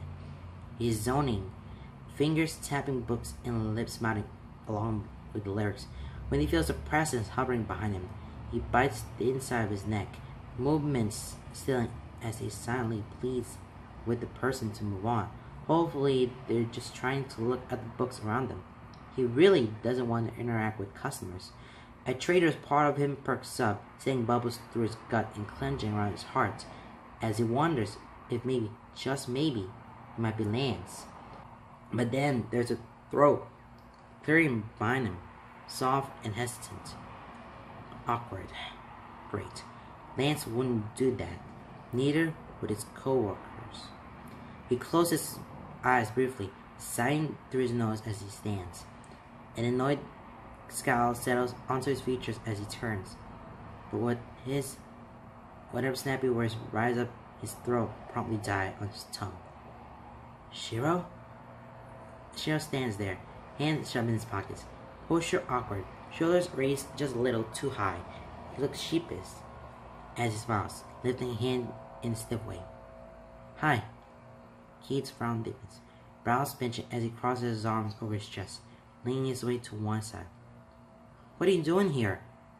The free hand runs through his hair, scratching the back of his head. Do I need an excuse to come see my little brother at work? Keith doesn't even hesitate. Yes. Shiro's hand drops back to his side. Maybe I'm just here to buy a book. Yeah, like he hasn't heard that one before. From Lance, specifically. You always made me pick up books for you. Maybe I needed it right now. His sheepishness fades as he rises to the challenge. Used to years of these kind of back and forths with Keith, Keith arches an eyebrow, turning his head slowly to pointedly look at all the books around them before giving Shiro a flat stare. In this aisle? Shiro glances around, face contorted as he seems to realize that he had found Keith stalking the manga aisle. The fight for control to keep his face indifferent and blank is laughable. Yes, he says, far too slowly to be convincing. He steps forward and reaches out, fingers hesitate for only a moment before snatching a book from the shelf. This one. He opens it and riffles through it a bit, and the sight of him trying to keep his expression under control has Keith cracking a small smile. He lets that smile turn into a smirk as he says, You're reading that backwards? Oh, is all he says, mouth falling to a small O as his eyebrows raise. Then he shrugs, closing the book and carefully putting it back on the shelf. Doesn't matter. I changed my mind. Sure you did, Keith says dryly, then sighs, tilting his head back and lifting his gaze to the ceiling. He knows there's really only one reason Shiro wouldn't corner him at work, and he knows because it's the same subject Shiro has been hounding him about for days, the same one Keith has been avoiding. Look, Shiro, if this is about Saturday, speaking of Saturday, I'm not going. He finishes, sternly, lowering his gaze to give Shiro a flat look. One he hopes is firm in conviction, one that's unwavering indifference, one that says, get the out of my place of work before I kick your ass and lose my job. He's not sure if it doesn't work, or Shiro is just immune. I think you should reconsider, he says, gently, tilting his head and giving Keith his soft look, lips tilted up to a small open spot. Ugh. He knows Keith hates disappointing him when it looks like that. We all want you there. At that, Keith scoops, turning around to aimlessly straighten the books left on his cart. Not everyone, he grumps. Keith, it's fine, Shiro. He snaps, fingers curling to fists, turning white around the knuckles, blunt and chewed nails biting into his palms. He breathes deep, straightening his back and lifting his chin. He's fine. He obviously doesn't want me around. I don't think. Leave it, Shiro. He turns abruptly, intent on stomping up to the next section and dragging his book cart behind him, but only gets a couple steps before nearly running into someone. He stumbles back, blinking as he regains his balance, frown dropping as he tries to observe the fact that Pidge is standing in front of him. They don't look bothered or thrown off balance at all, despite the fact that Keith had practically run into them. They just stand there, one hand in their hoodie pocket, while the other holds some kind of frozen coffee drink, topped with far too much whipped cream. They idly sip from the straw, eyes eerily blank as they stare down. He's seen Pidge in this bookstore. He's seen Shiro in this bookstore. He's seen Pidge and Shiro together. They're practically family. But he's never seen them both together in this bookstore. At the same time, cornering him. His eyes narrow, lips pursing as he glares at them. The only reaction is a slow raising of one eyebrow. Keith's frown deepens as he turns to glare over his shoulder at Shiro. Seriously? Shiro just shrugs. Sheepish smile returning. Since when do you two gang up on me? He asks, turning his glare back to Pidge. They finally release their straw, tilting the cup to point at him with it. Since we both agreed you need your butt kicked, Keith rolls his eyes, reaching behind him to grab the handle of the book cart. He only manages to drag it a couple of steps before it abruptly stops. Jerking his hand back, he stops, then turns to glare where Pidge has their foot against one of the cartwheels. They're staring at him again, expression blank and unmused, idly sipping their drink. I'm working, he tries, putting a warning behind his words. Pidge remains unfazed. You're coming Saturday, he scoops, opening his mouth to protest when they come up. And don't pick up any extra shifts to get out of it. He snapped his mouth shut. He hadn't thought about that, but he probably would have given time to actually think a way out of it. Pidge knows him better than he knows himself. I really don't think it'll be as bad as you think it will be, she says, coming up beside him, laying a heavy hand over his shoulder. He squeezes, and Keith knows it's supposed to be comforting. Unfortunately, it just feels like he's trapped.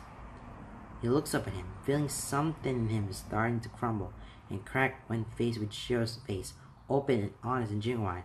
But he really thinks it'll be okay, but Keith really does not. Shiro, he says, heeding the whine in his voice, but unable to help it. He puts a lot into that one word, all the things. he's feeling but doesn't know how to articulate. Inkling of his fear, his hurt, how much he really doesn't want to go to face Lance's rejection. He feels himself falling apart, piece by piece, frustrating burn behind his eyes and a lump in his throat, keeping him from forming complete sentences. He sees Shiro's brows furrow, sees his smile drop, sees the concern flicker across his face. He really doesn't want to have breakdown at work, so suddenly pleads with Shiro to just let it go. Listen, Pidge says, cut in before either of them can go too far down that road. They both snap their attention to them. Pidge stares him. You're not the only one getting an ass kicking. Hunk and I already laid into Lance pretty hard. Something akin to panic starts to well up in his chest, but Shiro is there, squeezing his shoulder and keeping him grounded. You don't have to forgive him. You can be mad at him. Your anger is justified. He says, voice calm, even soothing. It helps Keith breathe. You can even beat him up afterwards in the parking lot if you want to, Pidge adds.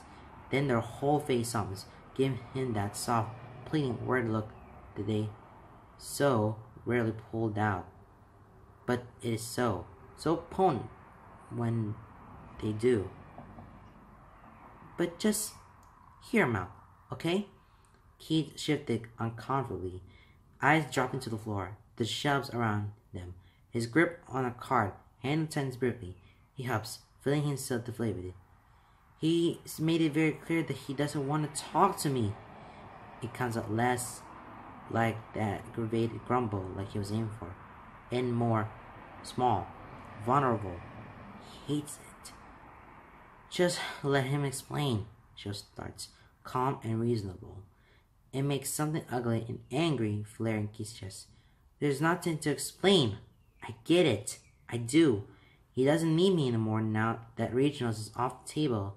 It's not his fault that I thought we were close and they actually... No, you don't get it, Hitch says, stepping forward and jamming a finger into his chest. Their voices fierce, hissing, frustration burning in their amber gaze. Keith feels himself flinch back. You're just jumping to conclusions just like he is. Keith absently rubs at the spot in his chest. It aches, and he wouldn't be surprised if it bruises. What are you?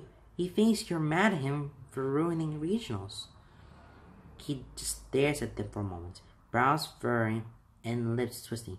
He doesn't. He wouldn't. What?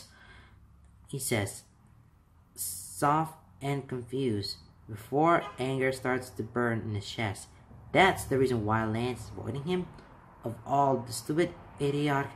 I'm not, he says, words bursting out of him before he can stop them. Probably a little too loud given how Shiro squeezes his shoulder again. He glares at Pidge, like somehow he might be able to glare, though, them right into Lance's own stupid... That's stupid! Pidge nods, taking a step backward to turn to the side, idly gazing down at their nails as they sip from the drink. Stupid, kinda like you thinking he abandoned you just because you guys can't go to regionals together? They look up at him through the corner of his eyes, chin lifted slightly, lips sucking up at the corners into a smug little smirk.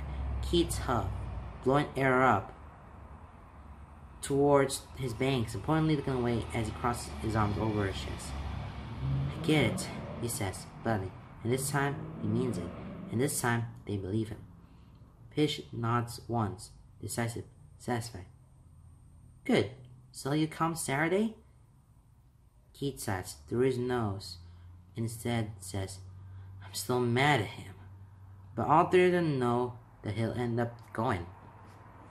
Wow, we're at all of his life just throwing themselves out on the wall. There's everything on the wall. And Shiro and Pidge, they're real mad because Lance thinks that Keith is the one ruining the regionals for both of them.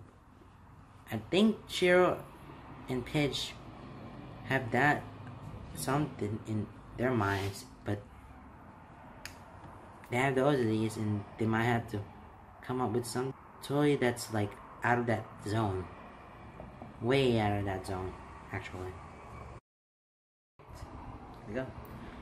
He takes the long way to Shiro's apartment. He hadn't meant to, but as he pulled out of the parking lot at work, he turned right instead of left. He has his overnight bag stowed in the compartment under his seat, leather jacket heavy and comforting on his shoulders. The world, though the tinted visor is familiar, simpler, puts him in a mindset that allows him to push everything else away. He had meant to head straight to Shiro's after work, but with his bike beneath him, rumbling in his ears, and vibrations rattling through his bones, with the wind biting at the exposed tips of his fingers and his neck, playing at the strands of hair that curl out from beneath his helmet, with the road in front of him, flashing of lights in his eyes, he makes a different turn. Then another, and another. He simply needs time. Time to decompress from work. Time to soothe his rattled nerves. Time to simply be. Exist. Let himself go. Let himself just breathe. So it drives through the streets as the sun sets, never taking the same road twice, weaving his way through the city, edging closer and closer to the sheriff's apartment. He can feel himself drawn there, like being tugged by an invisible wire, slowly but surely, no matter how much he resists. So he takes his time, enjoys the ride, until the chill begins to seep in and he can feel his phone blowing up in his pocket. When he finally pulls into the familiar parking lot, he can see the others' cars are already there. He finds them before he even realizes that he's looking for them. He parks between Honk's gold Buick and Cran's blue Jetta, taking off his helmet and pulling out his phone. There's a variety of messages, mostly from Paige and Shiro, ranging from pleas to threats. With a sigh of defeat and a fleeting glance toward the stars, he squares his shoulders, tucks his helmet under his arm, bag strapped over his shoulder, and marches up the stairs. By the time he reaches Shiro's door, his fight or flight instincts are in full swing. Adrenaline runs through his veins, making his knees shake and his stomach twist. His heart is hammering, bruising, and painful. Biting the inside of his cheek, he reaches out, fingers curling around the doorknob before he can run. The moment the door opens, he's swept up into a flurry of sound and movement. The apartment opens up to the kitchen, where Hunk is standing in front of the stove, apron on and watching over several pots at once. Allura is crouched at his feet, peering intently into the oven. Shir stands nearby, hovering close enough to watch, but far enough that he's not in the way, leaning against the counter with his arms crossed loosely over his chest. He's the first one to see Keith, hovering in the doorway. "Keith," he says, face brightening instantly. His face is warm and open, smile widening as he pushes off the counter and walks toward him, arms outstretched. Keith knows what's coming, and he doesn't bother trying to fight it. Shir pulls him into a hug, wrapping his arms around Keith's shoulders, his back, and Keith melts into it, buries his face in Shir's chest, like he used to do when they were kids, pretends for only a moment that he can hide here, where it's safe, and avoid facing his problems. "I'm glad you came." You can feel Shir's words rumbling in his chest. Voice soft and low and meant only for him. You can hear the relief in it, the content, the pride. He hates it. Even more so when his chest flutters because of it. He doesn't think he'll ever stop being the little kid who longs for Shir's approval, to make him proud. He even finds himself smiling against the ridges of Shir's collarbones. Ugh. "Still don't want to be here," he yelps, words muffled against Shir's shirt, but no less disgruntled. "I know, but you are here, and that's what matters." He pulls away then, and Keith instantly misses his warmth, the safety he provides. Shiro settles in his hands on Keith's shoulders, squeezing gently and all but forcing the tension out of them. He pins Keith with his gaze, kind and reassuring, smiles soft and genuine. "It's going to be okay." Keith meets his eyes, feeling his brows pinch and his lips twist up into some semblance of a frown. Trust me, okay? Finally, Keith sighs, Bobby slumped in defeat and resignation. Fine. Keith! Then suddenly Alora's there, pushing Shira out of the way to claim a hug for herself. We're so glad you could make it. Welcome to your first official movie night with us. Hey, Keith, Honk says, lifting a spoon in greeting. Keith gives him a weak smile over Alora's shoulder, but it pales in comparison to Honk's megawatt grin. Glad you could make it. Dinner's almost ready, so go get changed. Change? You brought pajamas, right? Alora asked, stepping back from him, hands on his arms as she looked him over, pinch in her brows and small frown on her lips. Yeah, he said, shrugging one shoulder to indicate his bag. It's only then that he realizes what they're all wearing. Pajamas. Hunks are yellow with lines of darker orange beneath his apron. Judging from their shrine, guess they're silk. Shiro has on his older sweatpants and an old band shirt that's old, faded, but incredibly soft. Alora has on fuzzy pajama pants and a loose long-sleeved shirt. They look comfortable and relaxed, but it's so odd to see them like this. He's seen them in work uniforms. He's seen them in casual wear. He's seen them dressed up. He's seen them dressed to dance. With the exception of Shiro, he's never seen them dressed for sleep or to laze around at home. It's nice, and he wasn't expecting that. Come on, Earl says, taking him by the wrist and dragging him out of the kitchen. She's rough and firm, giving Keith no room to protest. He often forgets how strong he is. His surprise must have shown on his face because Shiro laughed at him, snatching his helmet out of his hands as they passed. He cast a fleeting glare over his shoulder before Lord dragged him around the corner. They passed by the living room where the others are gathered. Cran, Pitch, Matt, and Lance. They're flipping through Netflix. Matt and Pitch fighting over the controller. Lord drags him by.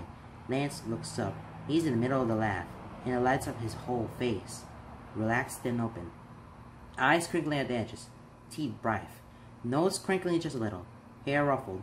Blue pajamas looking soft and loose, hanging a little off one shoulder. He's beautiful, plain and simple, and it takes Keith's heart to skip a beat.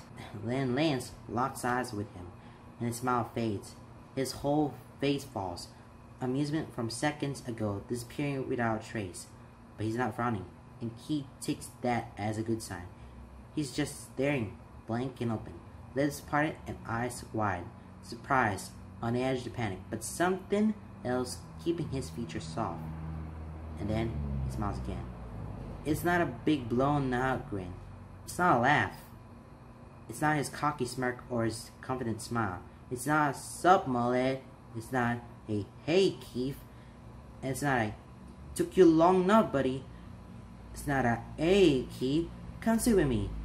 It's none of those things. But it's still a smile.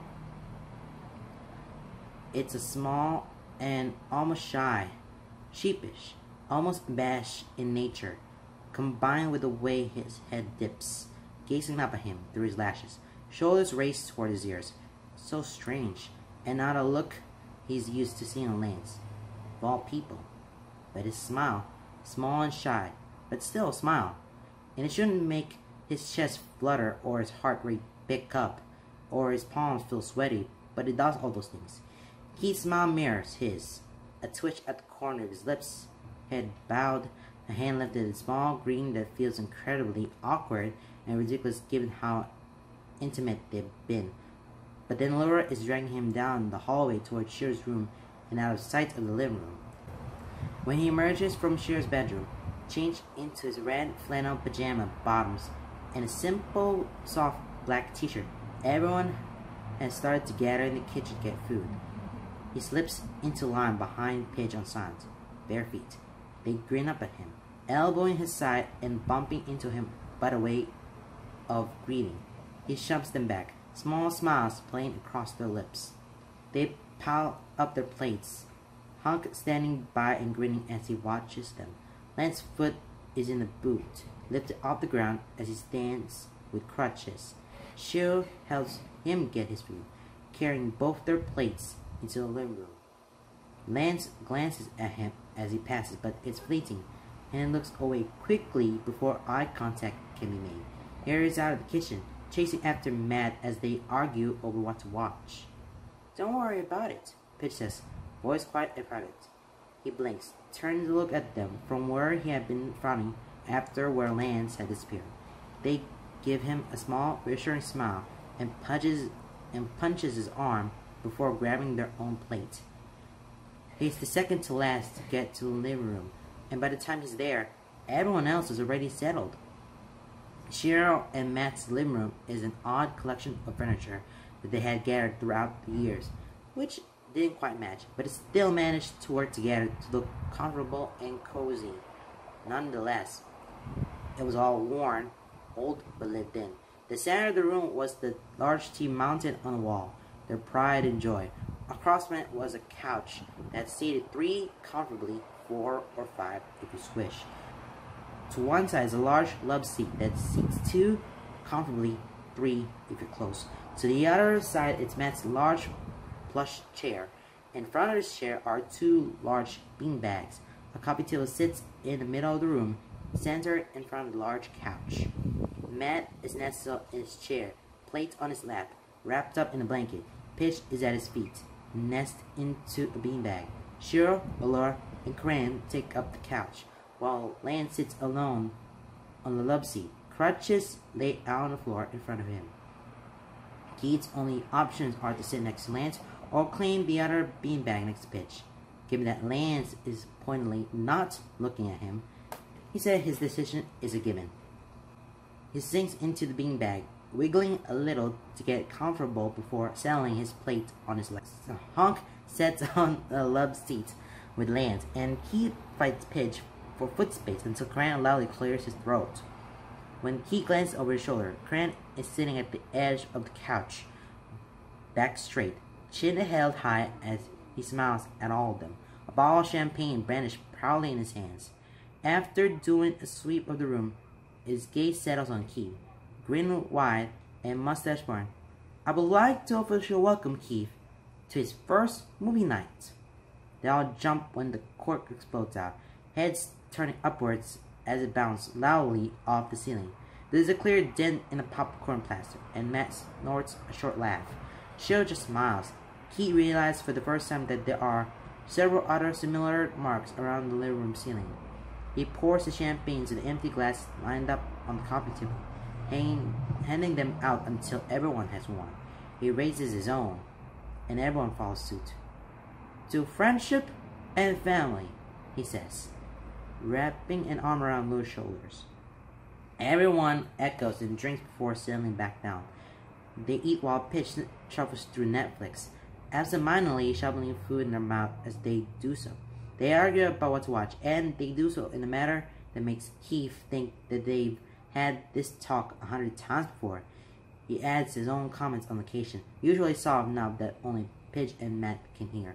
They typically snort a laugh, and then repeat it louder for others to hear, leaving Keith with a small smile hovering on his lips. As it turns out, a bottle of champagne split between 8 people doesn't last. While they continue to debate, Shiro goes around getting people out of drinks. Soon, they all have beers cracked, simple drinks mixed, and they're settled back into their places. A 4-way rock, paper, scissors tournament determines White Chicks to be the first winner of the evening, and they're all nearly halfway done eating by the time it starts. Shiro says something as the title opens up that he doesn't quite hear, but when he turns to look at him, he catches Lance's eye instead. He looks away quickly, eyes snapping back to the TV and sinking further into the couch, loudly talking to Hunk, voice reaching the high pitches as he defaults to when he feels uncomfortable. Sighing, Keith sets his plate aside, snatching a blanket from Pitch, and settling into his beanbag nest to prepare himself for a long, awkward evening. Under normal circumstances, Keith hates when people talk during movies. He finds it distracting, hates missing important pieces of dialogue and having to ask what's going on. He hates when the experience is interrupted. He hates being dragged down of his thoughts. That being said, he's come to realize that he really doesn't mind when it's his friends talking. He doesn't mind Pitch muttered snapbacks. He doesn't mind Matt and Cheryl bringing up some old argument, and however it pertains to whatever is happening on screen. He doesn't hate when Cran questions things and muses halfway through a dialogue exchange. He doesn't mind when Laura talks back to the characters. He doesn't mind when Lance and Honk go back and forth debating the logistics of the character development or the dialogue choices or plot movements. They all go through waves of conversation as the movie plays on. Movie rising and falling, he finds that even when he misses some exchange on screen, he doesn't mind. And there's always someone there to fill him in. For the most part, it's cozy and comfortable. It's pleasant. He doesn't say much himself, but lets the voices around him wrap him up in a blanket of familiarity. He does, however, keeps his eyes glued to the screen. He can't turn his head to look at anyone without seeing Lance, and every time he sees Lance, he gets these uncomfortable heart palpitations. Several times he feels the heat of someone's gaze on him, only to turn to see Lance quickly snapping his head toward the TV. Irritation bubbles in his gut, right alongside an odd sense of satisfaction. Satisfied to have Lance's attention, but irritated that Lance can't seem to face him. As comfortable as the atmosphere is, he can't quite get settled. He still feels restless. Leftover adrenaline from earlier seems to lurk in his system, keeping his nerves buzzing beneath his skin. He can't full relax, and he knows it. It has everything to do with Lance. All the uncertainty surrounding him, all Keith's anger and confusion, all of his frustration, the fact that no matter how mad he is, Lance still looks pretty when he smiles, and the fact that Keith's stomach flips every time he hears Lance's voice, followed quickly by a souring irritation that he won't talk to him. Another up? Anyone up for another round? Sure asks as he stands, picking up his empty plate and beer bottle.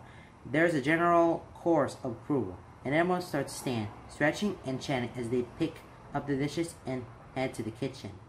Keith is the one of the last to stand, taking his time to stretch his arms over his head and feel his back crack. He feels his shirt right up and his pajama pants riding low. With a muffled groan, he lets his arms drop, shrugging his shoulders to get his shirt to settle back to where it had been. He idly scratches at the strip of skin that's left exposed.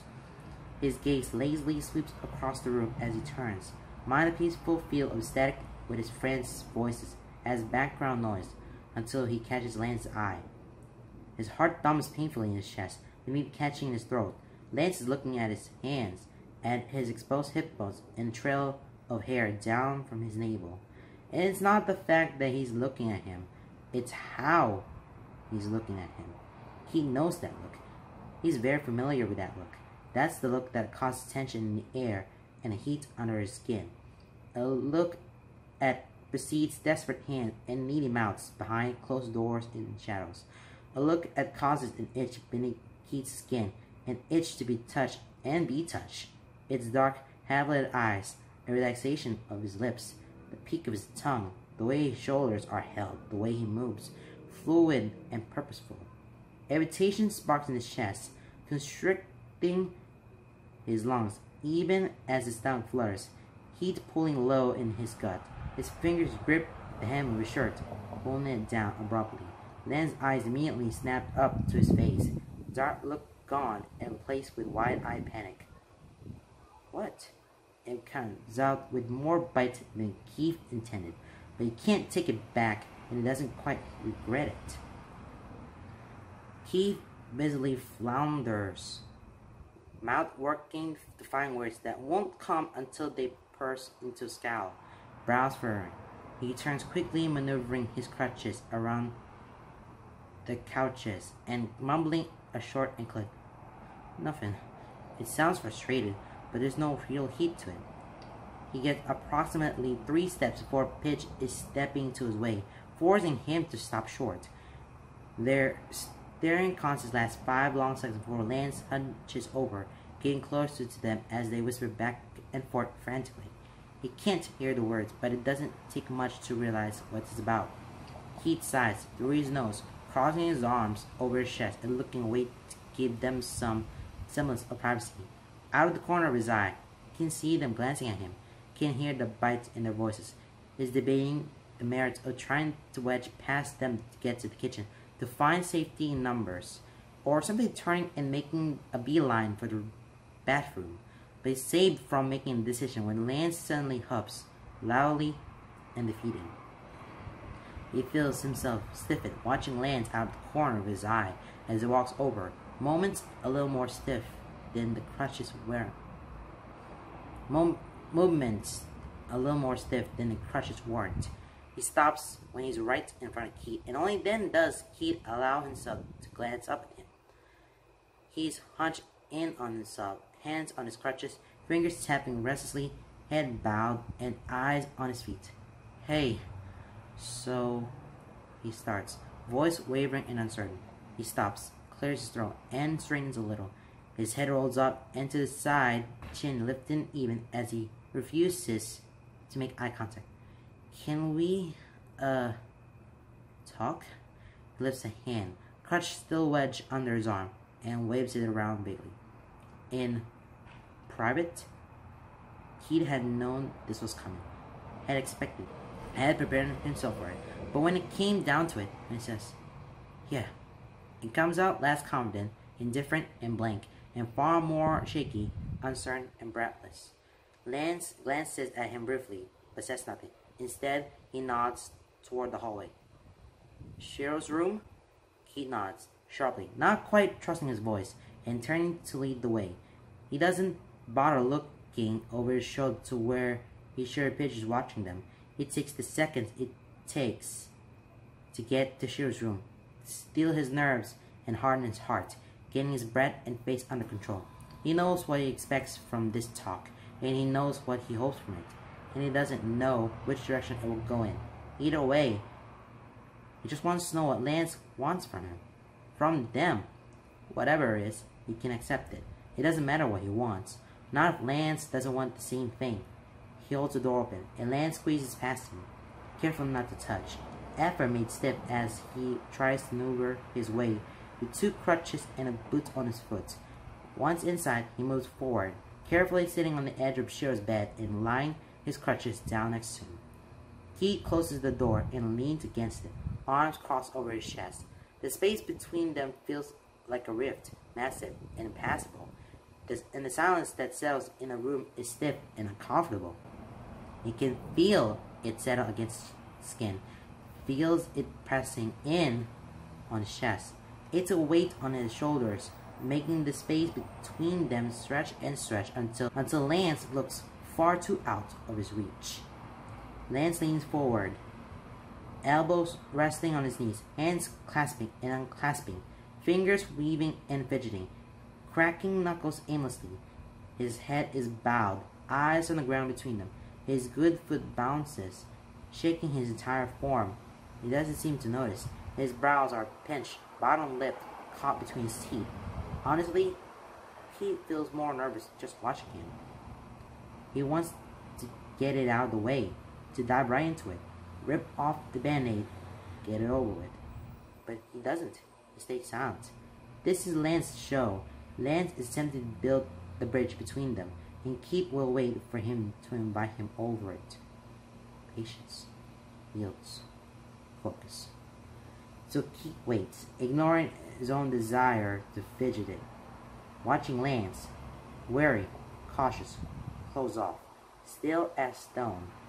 If he speaks first, he doesn't know what he'll say, so he bites his tongue and waits. After what it feels like an eternity, Lance breathes in deep and loud, sitting up straight abruptly. The sudden movement makes something in Keith's chest constrict, his breath catching anticipation rolling in his gut. Okay, Lance says, nodding once to himself, quick and decisive, his hands slapped at his thighs. Okay. He closes his eyes briefly, and Keith watches, transfixed, as his features settle. His brow smooths out.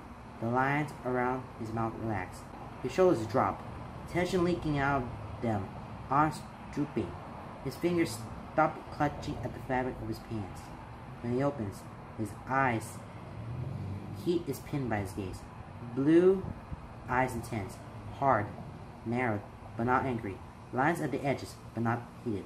Dark, sucking him in, refusing to let him go. Determined, confident, blue fire. The heat at the heart of the flame. It takes Heat's breath away, leaves his lungs aching, leaves his heart beating painfully quick in his throat. "I'm sorry," he says, and it's soft but strong, firm, unwavering.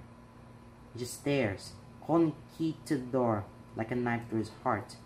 The sound settles again, but this time it's tense with expectation. Keith clears his throat, wishing he could look away, but knowing he couldn't if he tried. "For what?" he finally says, proud when his voice is unwavering, despite the fact that his mouth feels dry. Lance holds firm for just a moment, just 1 tenth second, and then he completely deflates, folding in on himself. "Everything," he says, breath leaving him in a rush. The hardness in his gaze softens, the fire snuffed out, his brows pinched, lips tugging down the corners. In just one word, he goes from being a pillar of strength to crumbling to the ocean. He takes in a shaky breath, running his fingers through his hair and snatching at the back of his neck. His eyes shift away from Keith, looking off to the side at nothing in particular.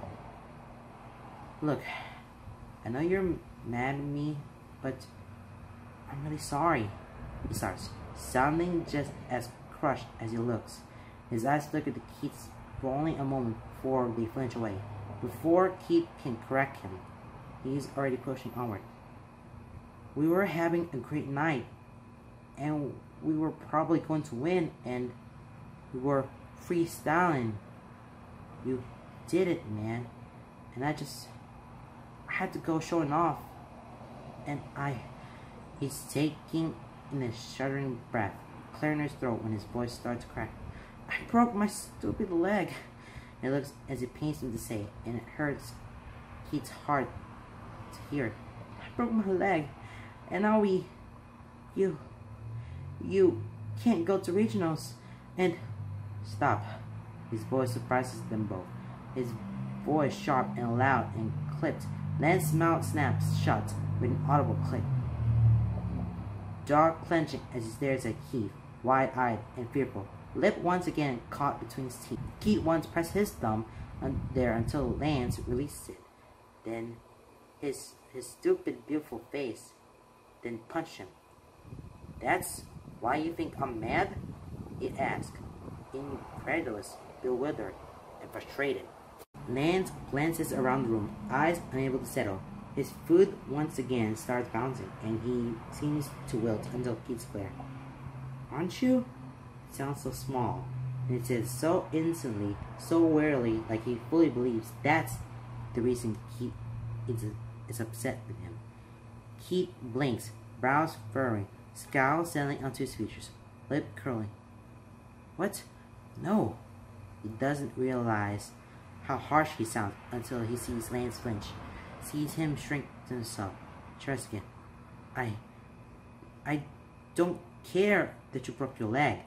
Lance looks at him, face pinching frustration and hurts and... "Wait, no. That's not what I meant. I mean, I do care because I care about you. I don't care what we're not going to regionals." He sighs, loud and frustrated, tilting his head back until he hits the door. His breaths in deep, eyes closing as he centers himself. Lance is silent, and it's suffocating. The space between them, this silence. He's had enough space. Enough of the silence. He breathes out heavily through his nose, snapping his eyes open and pushing off the door. Lance flinches when Keith stomps over to the bed, leaning slightly away from him when he sits down heavily, with only a few inches of space between them. Keith ignores him. He leans forward and rests his forearms on his knees, hands coming together and fingers entwined, squeezing, rubbing together. His nerves feel all over the place, mind buzzing and restless in his own skin. But he needs to do this. He needs to get it out. He needs Lance to understand. I don't care that we're not going to regionals, he repeats, keeping his voice level and calm, but feeling the frustration brewing just beneath the surface. I'm mad because you've been avoiding me. You've started talking to everyone else beside me. You're being weird. You treat me like Lance doesn't even try to deny it. He shifts on the bed next to him, as restless as Keith feels. Look, Keith says with a sigh, feeling his chest tighten. He has to take a moment to swallow past the lump in his throat. He breathes in deep, closing his eyes, letting his hair fall to hide his face. Fingers tighten around each other. If you don't want to be friends with me anymore, just tell me. He hates how the fire leaks out of him. He hates how small he sounds. Hates the hurt he feels is clear as day. Hates that his heart is open and bare and bleeding to the guy who can break it. It's subtle. He knows it is.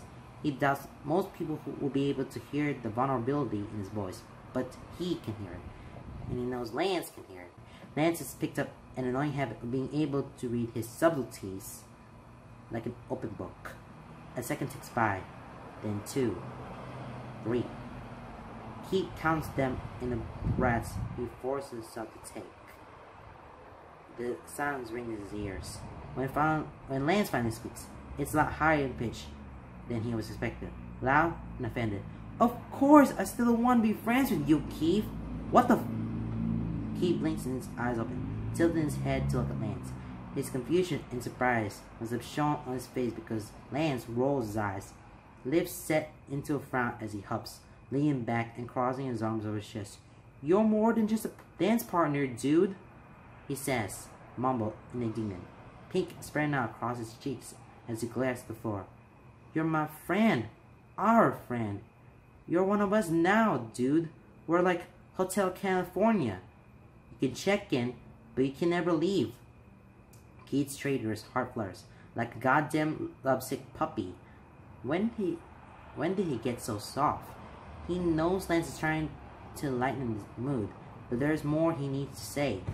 He grits his teeth, stomping down the little fluttering of hope, and looks down, letting his hair fall, and hides behind it like a shield. He nearly jumps out of his skin when Lance suddenly lays a hand on his arm. Keith? It's a question, soft and concerned. Keith exhales, shrugged through his nose. Time to rip off the Band-Aid. Then, if you don't want, he waves a hand around, vaguely, expression pinching as he gestures at the space between them. Whatever's been going on between us, just say so. It's fine. It doesn't sound fine, despite his attempts at indifference and nonchalance. Oh, he sounds startled, hand suddenly lifting off his arm and hovering upward. Oh, he squeezes, his eyes shut, holding his breath, hands squeezing together as he braces himself for retraction. Oh, no. Lance's hand pats his arm, hesitant and awkward. No, I wouldn't mind if that continued.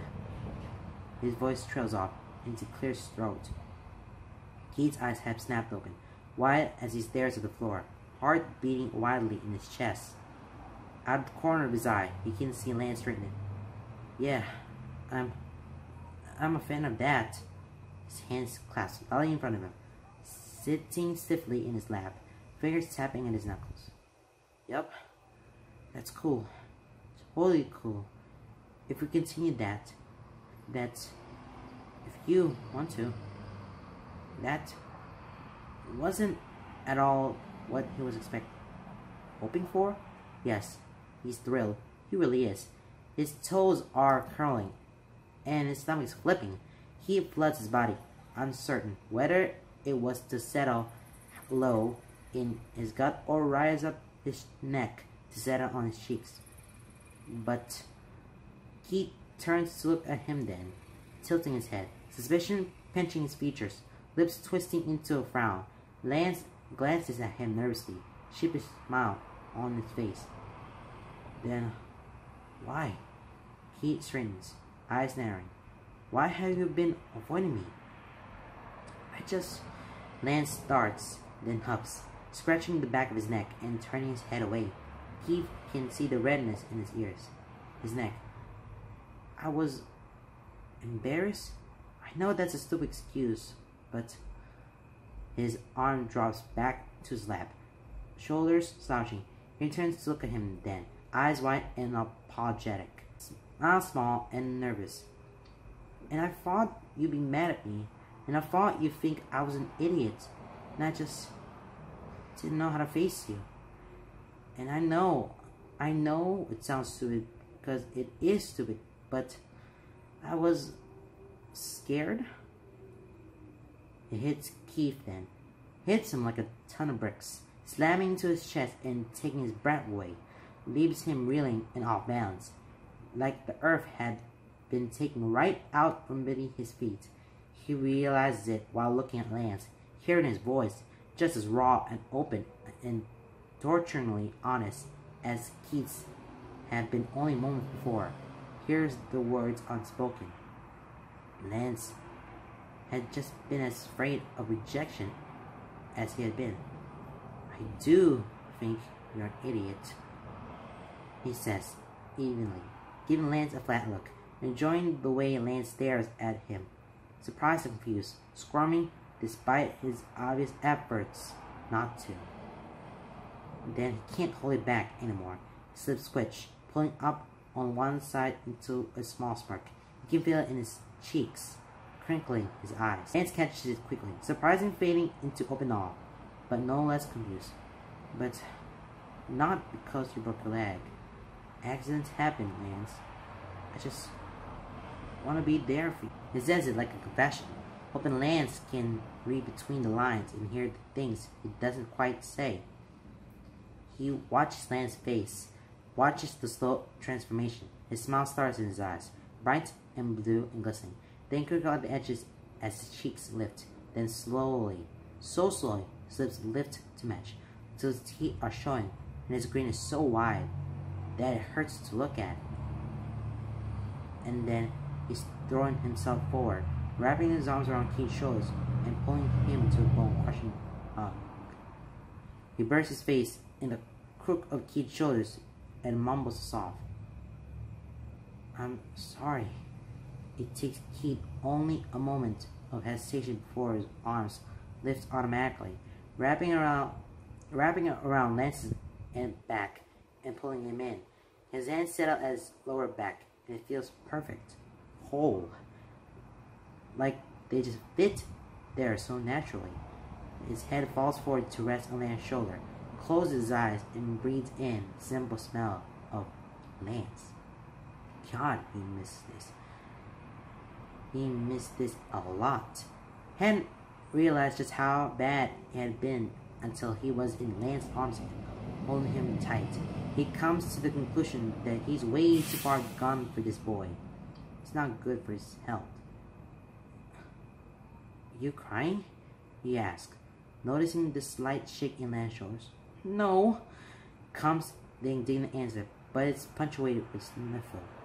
Keith chuckles, his own chest and shaking with it, muffling the sound against Lance's shoulder. Shut the fuck up, Kagani. We're having a moment. Instead of responding, Keith just tightens his hold, pulls Lance a little closer, nuzzles into him until he can feel the boy shiver against him. So, Lance says after a long moment of silence. One hand has crept up his back, fingers nearly carding through his hair. Keith hums softly at the touch. We good? Depends, Keith says, turning his head to grumble against Lance. Are you done avoiding me? He feels the shudder that runs through Lance when Keith's breath fans out across his collarbone. Definitely. Keith smiles, ducking his head to press his lips against Lance's exposed shoulder. Make sure he can feel it. Then, yeah, we're good. They're having a movie night moment, and then and it sells back to when it comes to Lance and Keith, because I mean, Lance is the one who messed it up, and Keith is the one just trying to avoid. Well, Lance, particularly, have avoiding Keith because he knows that he had been showing off too much, and then it drags off to the very end, and it doesn't really work at all. I know it's really, really sad chapter there, but it comes and it goes, and see what happens. Accidents happen, and trying to get along, and never avoid somebody because it'll get uncomfortable, and wasn't necessary for them to be friends with. How to say this? Can't say this in just a few more words, but the door opens so silently that he barely notices the movement of it. It doesn't really register until it's wide enough that he can clearly see the hallway beyond. He lifts his gaze from the book in his hands, eyebrow cocking as he waits. It only takes a moment for the door to push it shut again. Then Maria comes paddling into view on shy sock feet. She shuffles over to the bed and only looks up when she stops by his side. She gazes up at him through wide eyes, just like his brother's and his dad's, just a shade lighter than his own. She looks up through her bangs, clutching a book to her chest. He lowers his own book, giving her that smile that always seems to be on his face whenever his nieces and nephew are around. Hey, what's up, Buttercup? He asks, soft and gentle, like he tends to be around Maria. Leo and Abby are playing loud, he mumbles, lips barely moving, twisting back and forth a little. Can I read in here? He smiles, open up his arms. Sure thing. Coming up here? It takes her no time to crawl her way up onto his bed, settling herself on his lap like she's done 1,000 times before. He soothes her hair down and out of his face, then continues to do so as she opens her book in her lap. He tilts his head to rest his cheek atop hers, holding his book up with his free hand to continue reading.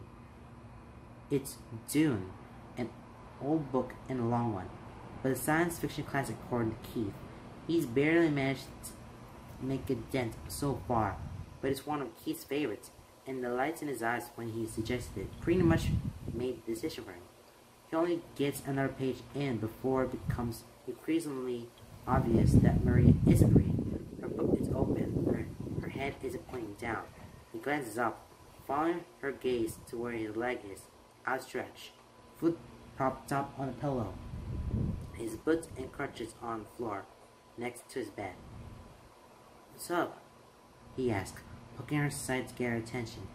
She jumps and goes, pushing his hand away, but then grows quiet, shifting in his lap before finally mumbling, Can I see your scar? She asks it like she's scared of the answer, like she's scared the question is wrong, like she might get in trouble. It tears at his heart. That shouldn't be a worry that a 5-year-old has. So he smiles, soft and reassuring. Go ahead, he says, gently pushing at her shoulders. She closes her book quickly, shoving it to the side as she crawls down the bed. She hovers near the pillow, peering at his leg, careful not to touch, even as she leans in close. He just sits back and waits for the verdict. He doesn't have to wait long. I didn't get a scar, she mumbles, face scrunching up, pout clear on her lips. He chuckles. I think that's supposed to be a good thing, Rhea. Mama said you broke it bad, she says, leaning back, tilting her head to see from another angle. Yeah, he says, surprised by how easy it comes, surprised that it doesn't make his chest tight or his stomach flip. It doesn't feel like he swallowed lead. Ken realized that the familiar weight on his shoulders is gone, that the shadows that had been haunting his mind are no longer there. He finds himself smiling. Did it hurt? He laughs a little more openly. Yes, it did. Can you still dance with Keith? Ah, there's that hollow feeling, but it's different now. It's sad and remorseful, but it's no longer quality, no longer torturous and nauseating. You can deal with that. For regionals? He asks. She nods vigorously, reaching out like she might touch his scarf, but pulling her hand back instead. Nah, we gotta wait until next year. She looks at him then pout, turning a little more confused. What about Keith? He cocks an eyebrow. What about him? Will he dance? He can't. Her frown deepens, brows furrowing and face pinching irregularly. Why not? He tilts his head to the side, smiles staying in place as he tries to explain. Because we're partners, and I can't dance. She thinks about this for a moment, face working through a variety of emotions. He can practically see the gears turning in her head. Then her expression clears. Confident and sure, she nods. He can dance by himself, she says, no trace of doubt or question in her voice. She says it like it's the most obvious solution in the world. He feels the sad tilt to his mouth. I don't think it works that way, kiddo. Her expression turns defiant, pout starting to make a reappearance. Why not? He opens his mouth to reply, but it dies on his tongue. He closes his mouth, smile fading, his own brows pinching in thought. You know what? He says, slowly, mind already going through overdrive, scattered pieces of an idea floating around. Despite to fit together, he points at Maria, book falling close at his side. I think you might be onto something. She grins, teeth missing and eyes glinting bright. It's a long shot. It might not work. It could just fall on deaf ears. He could be completely crazy and just taking shots in the dark. And again, like Maria had said, why not? Alright, I think Maria got her idea that even if Keith and Lance are not going to make it to regionals, well, Keith is the only one, since both of them are making to the regionals. Keith is the only one who can dance, but not Lance. So she has that good idea for that one, and Lance hardly tell that one and see where it goes. Alright. It's the last part. It's weird being back in Altea's hall, but it doesn't feel as devastating as he was anticipating. It's weird to be here, to smell the familiar citrus scent that Crane used to clean, the smell of sweat and musty floors and old shoes. It's weird to hear the muffled beats of music, creating background heartbeat to the whole studio without actually adding to it. It feels weird to wave hello to his friends, and then watch them head for the stairs without him. It feels weird to be here during his usual time slot, but to be sitting in the office when Corinne instead of him before the Keith. It's weird that it leaves an aftertaste of melancholy that he can't quite get rid of, but it doesn't weigh on him like he thought it would. And instead of moping like he thought he would being Altea without the ability to dance, he's feeling antsy and restless. He's sitting in one of the seats in the office, both legs stretched out in front of him. Another other leg bent and bounding. He leans heavily to the side, resting an elbow on the arm of the chair and his cheek in his palm. His other hand is wrapped around his phone, idly slapping it against his thigh. Corinne! He whines, drawn out and pitchy. Corinne doesn't look up from where he's seated behind the main desk, eyes on the computer.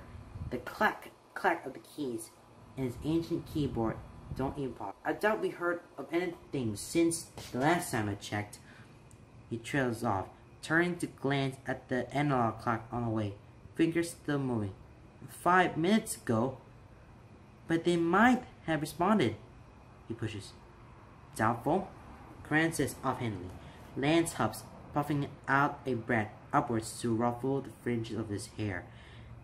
He slouches a little further in his seat, stretching his boots out further.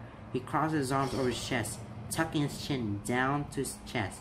He snaps his phone against his arm. He went to Korea a week ago, typed up the letter, and had Korean sent to regional reps on his behalf. Hopefully, his position as Latino Dance official representative will get them to at least read it. Korean was happy to help and seemed hopeful, but Lance refused to get his hopes too high. That, however, didn't stop him from being anxious and nervous. He chews at his bottom lip. He comes every day this week, hitching a ride with Honk and Pitch, and Keith had been here most days, but Lance doesn't know what's been practicing. He hasn't quite built up the courage to go to their old room to watch Keith dance along without him. It makes his heart ache, but more than that, he's convinced watching Keith dance alone, where Lance had full reign to admire him as he wishes. It's just plain bad for his health and for Keith's productivity. Not to mention that Keith can read him like a fucking book. If left alone in a room, he'll know something's up, and he'll manage to wrangle it out of him. It won't even be that hard. Lance is a sucker for those beautifully dark eyes and pouty-full lips. So he stays with Cran, removed from temptation, and waits for a response that he won't sure will come at all, let alone it'll bear good or bad news. God, he hates me. Oh? Cran says, and it's only then that Lance realizes that typing has stopped, and his tone is surprised, pleasantly so, and it catches Lance's attention instantly. He sits up straight, balanced, but carelessly at the edge of his seat, hands poised and gripping the arms of the chair. What? He demands, staring down Cran, watching his face carefully. When he doesn't respond right away, Lance gets impatient. Did they reply? It's them, isn't it? What's it say? Is it a yes? Now, don't get your knickers in a knot, Cran says, pinning him with sharp blue eyes as Lance already has a crutch in his hand, wedged under his arm, and is poised to stand. He freezes, and Cran raises one eyebrow. Sit, he commands, and Lance reluctantly slumps back to his seat with a huff. Let me finish reading it before you go jumping up and running over here. He understands what Cran is saying, giving his leg and everything. If the answer is no, there's no point in him rushing to stand, getting himself all worked up. Still, it's difficult to just sit there watching Cran read. He tries to look for clues on expression, but it's set in a blank mask, giving nothing away. Lance feels each tick of the clock's second hand against skin, a hammer in the silence. He counts 37 before he breaks. Corinne! Don't leave me hanging. I'm dying over here. Corinne's only response is to hold up a finger, and Lance hops loudly, making sure the man can hear his impatience. He doesn't seem fazed. If Lance hadn't been watching him so closely, he might not have noticed the beginning of his smile, but it grew quickly into a full grin, one that lit up the laughter lines around his mouth and eyes, corners of his lips disappearing into his mustache. Lance sat up straight, feeling like air had been punched out of his lungs. Really? It comes out breathless, awed, daring not to speak too loud lest he be wrong. Corinne leans back in his chair, eyes flickering over to him, excitement evident in her glow. See for yourself! Lance doesn't need to be told twice. He grabs for his crutches, pushing himself to his feet. He's got somewhat used to walking with crutches over the last few weeks, but his haste makes his movements awkward and sloppy. He's all but stumbled his way over to Cran's desk, knocking his crutches into chairs and nearly falling on his face. But he makes it, and leans as far as he can over the desk to read the email on the computer screen. His eyes skim it, heart tightening and then fluttering as he gets the gist. Then he reads it a second time, more thoroughly, then a third time to make sure he's not dreaming. Oh my god! He whispers, breathless. Karen sits back in his chair, one arm crossed over his chest, the other twirling his mustache, a smirk on his lips. I know. You did well, Lance. Oh my god!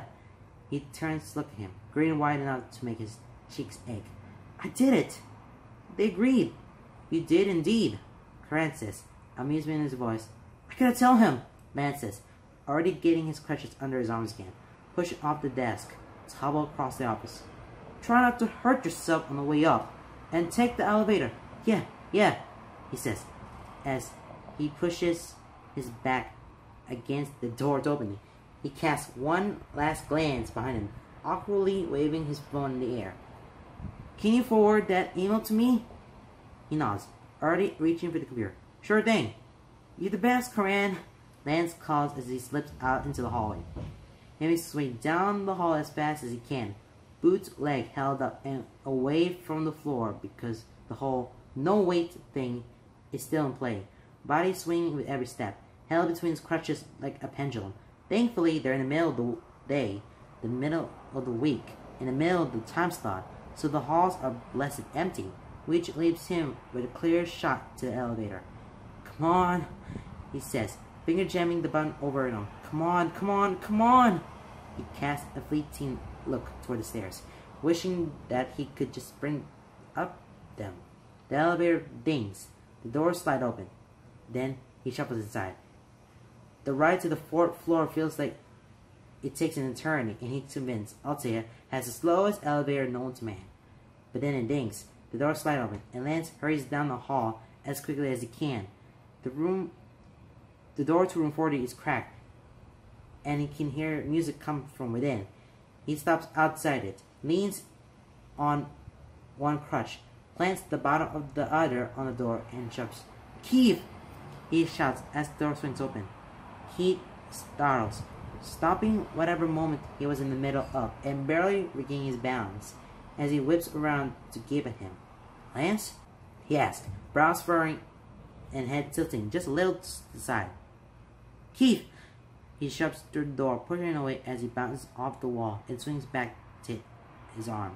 He hurries across the room as fast as he can, Keith's eyes wide, shrinking back a little as Lance comes barreling toward him. Keith! Keith! Look! He's so focused on Keith himself that he doesn't see his hoodie on the floor.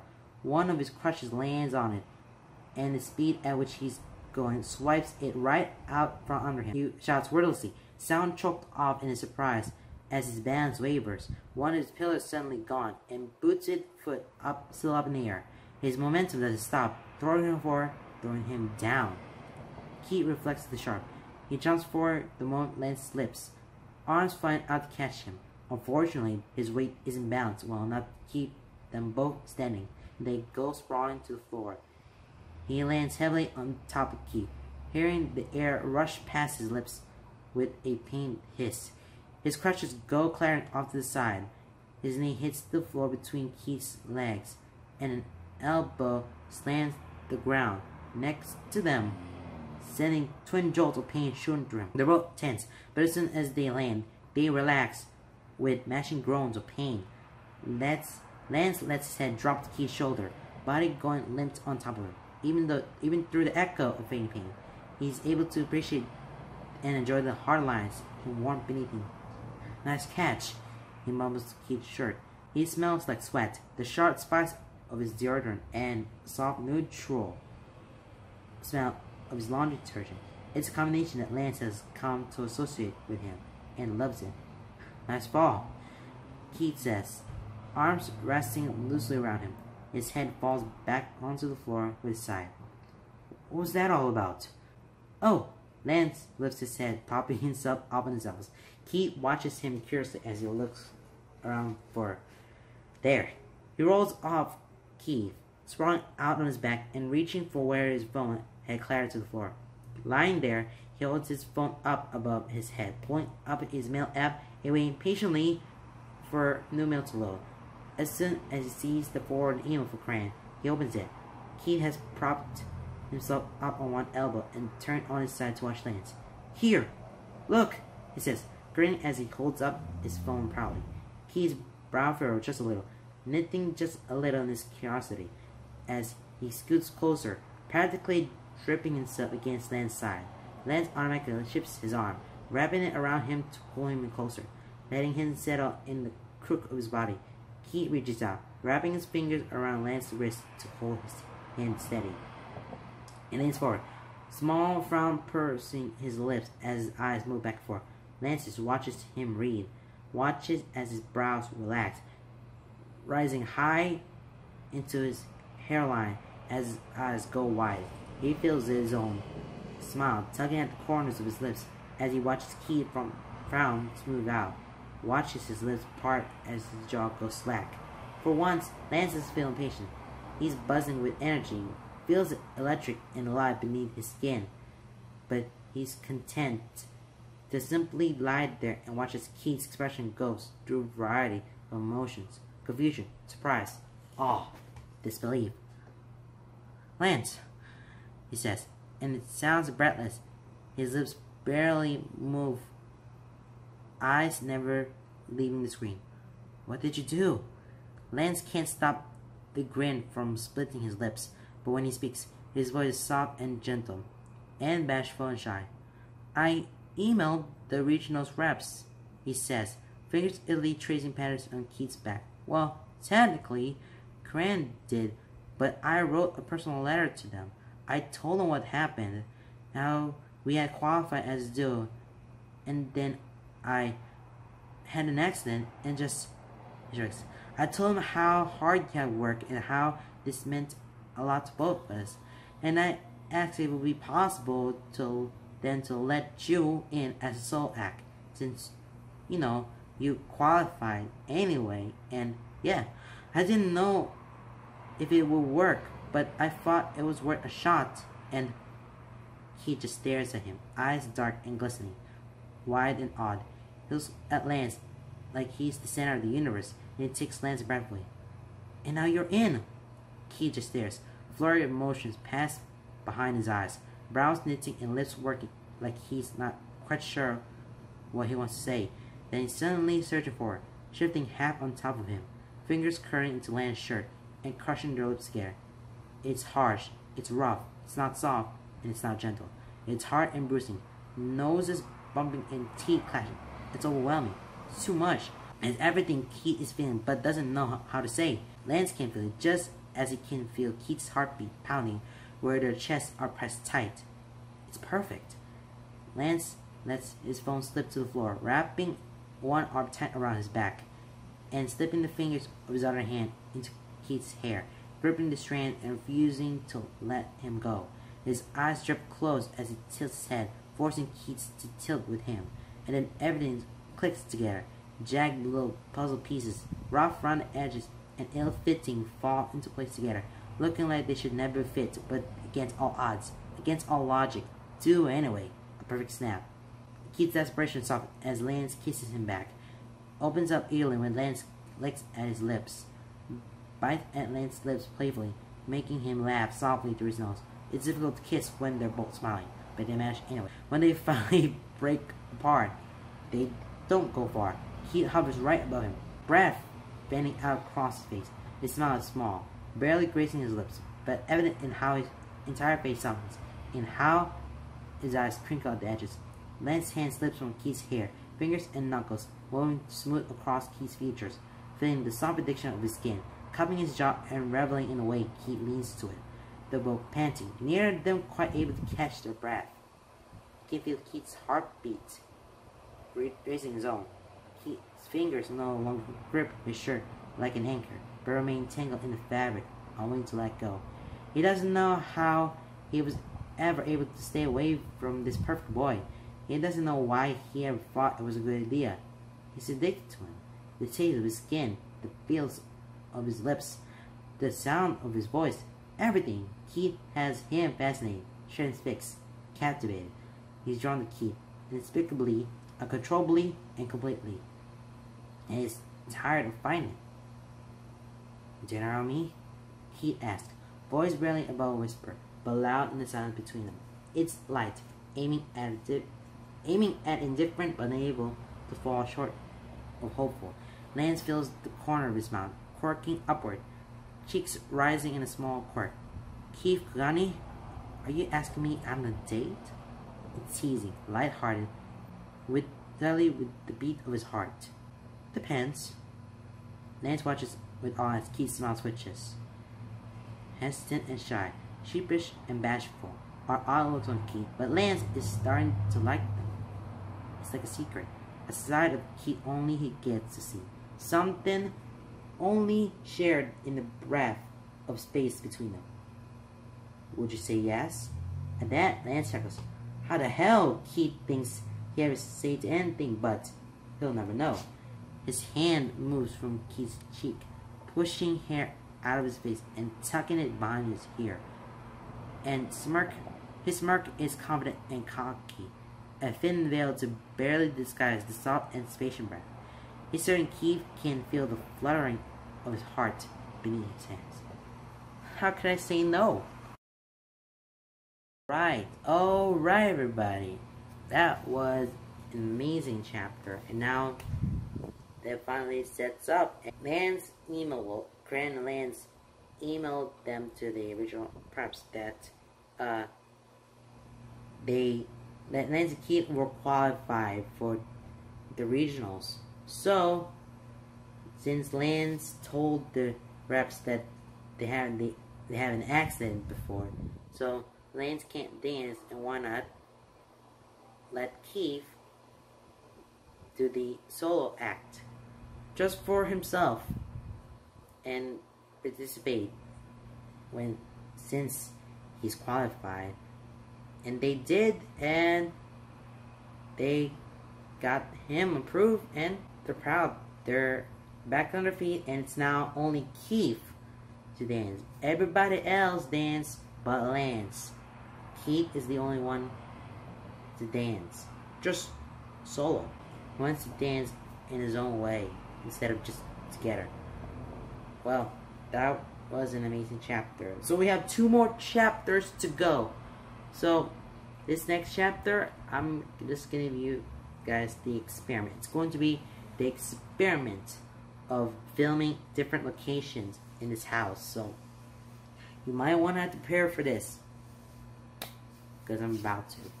Alright guys, that will be the end of this chapter and the video, because I'll see you guys in the next chapter, because this is going to be fun. Alright guys, bye everybody.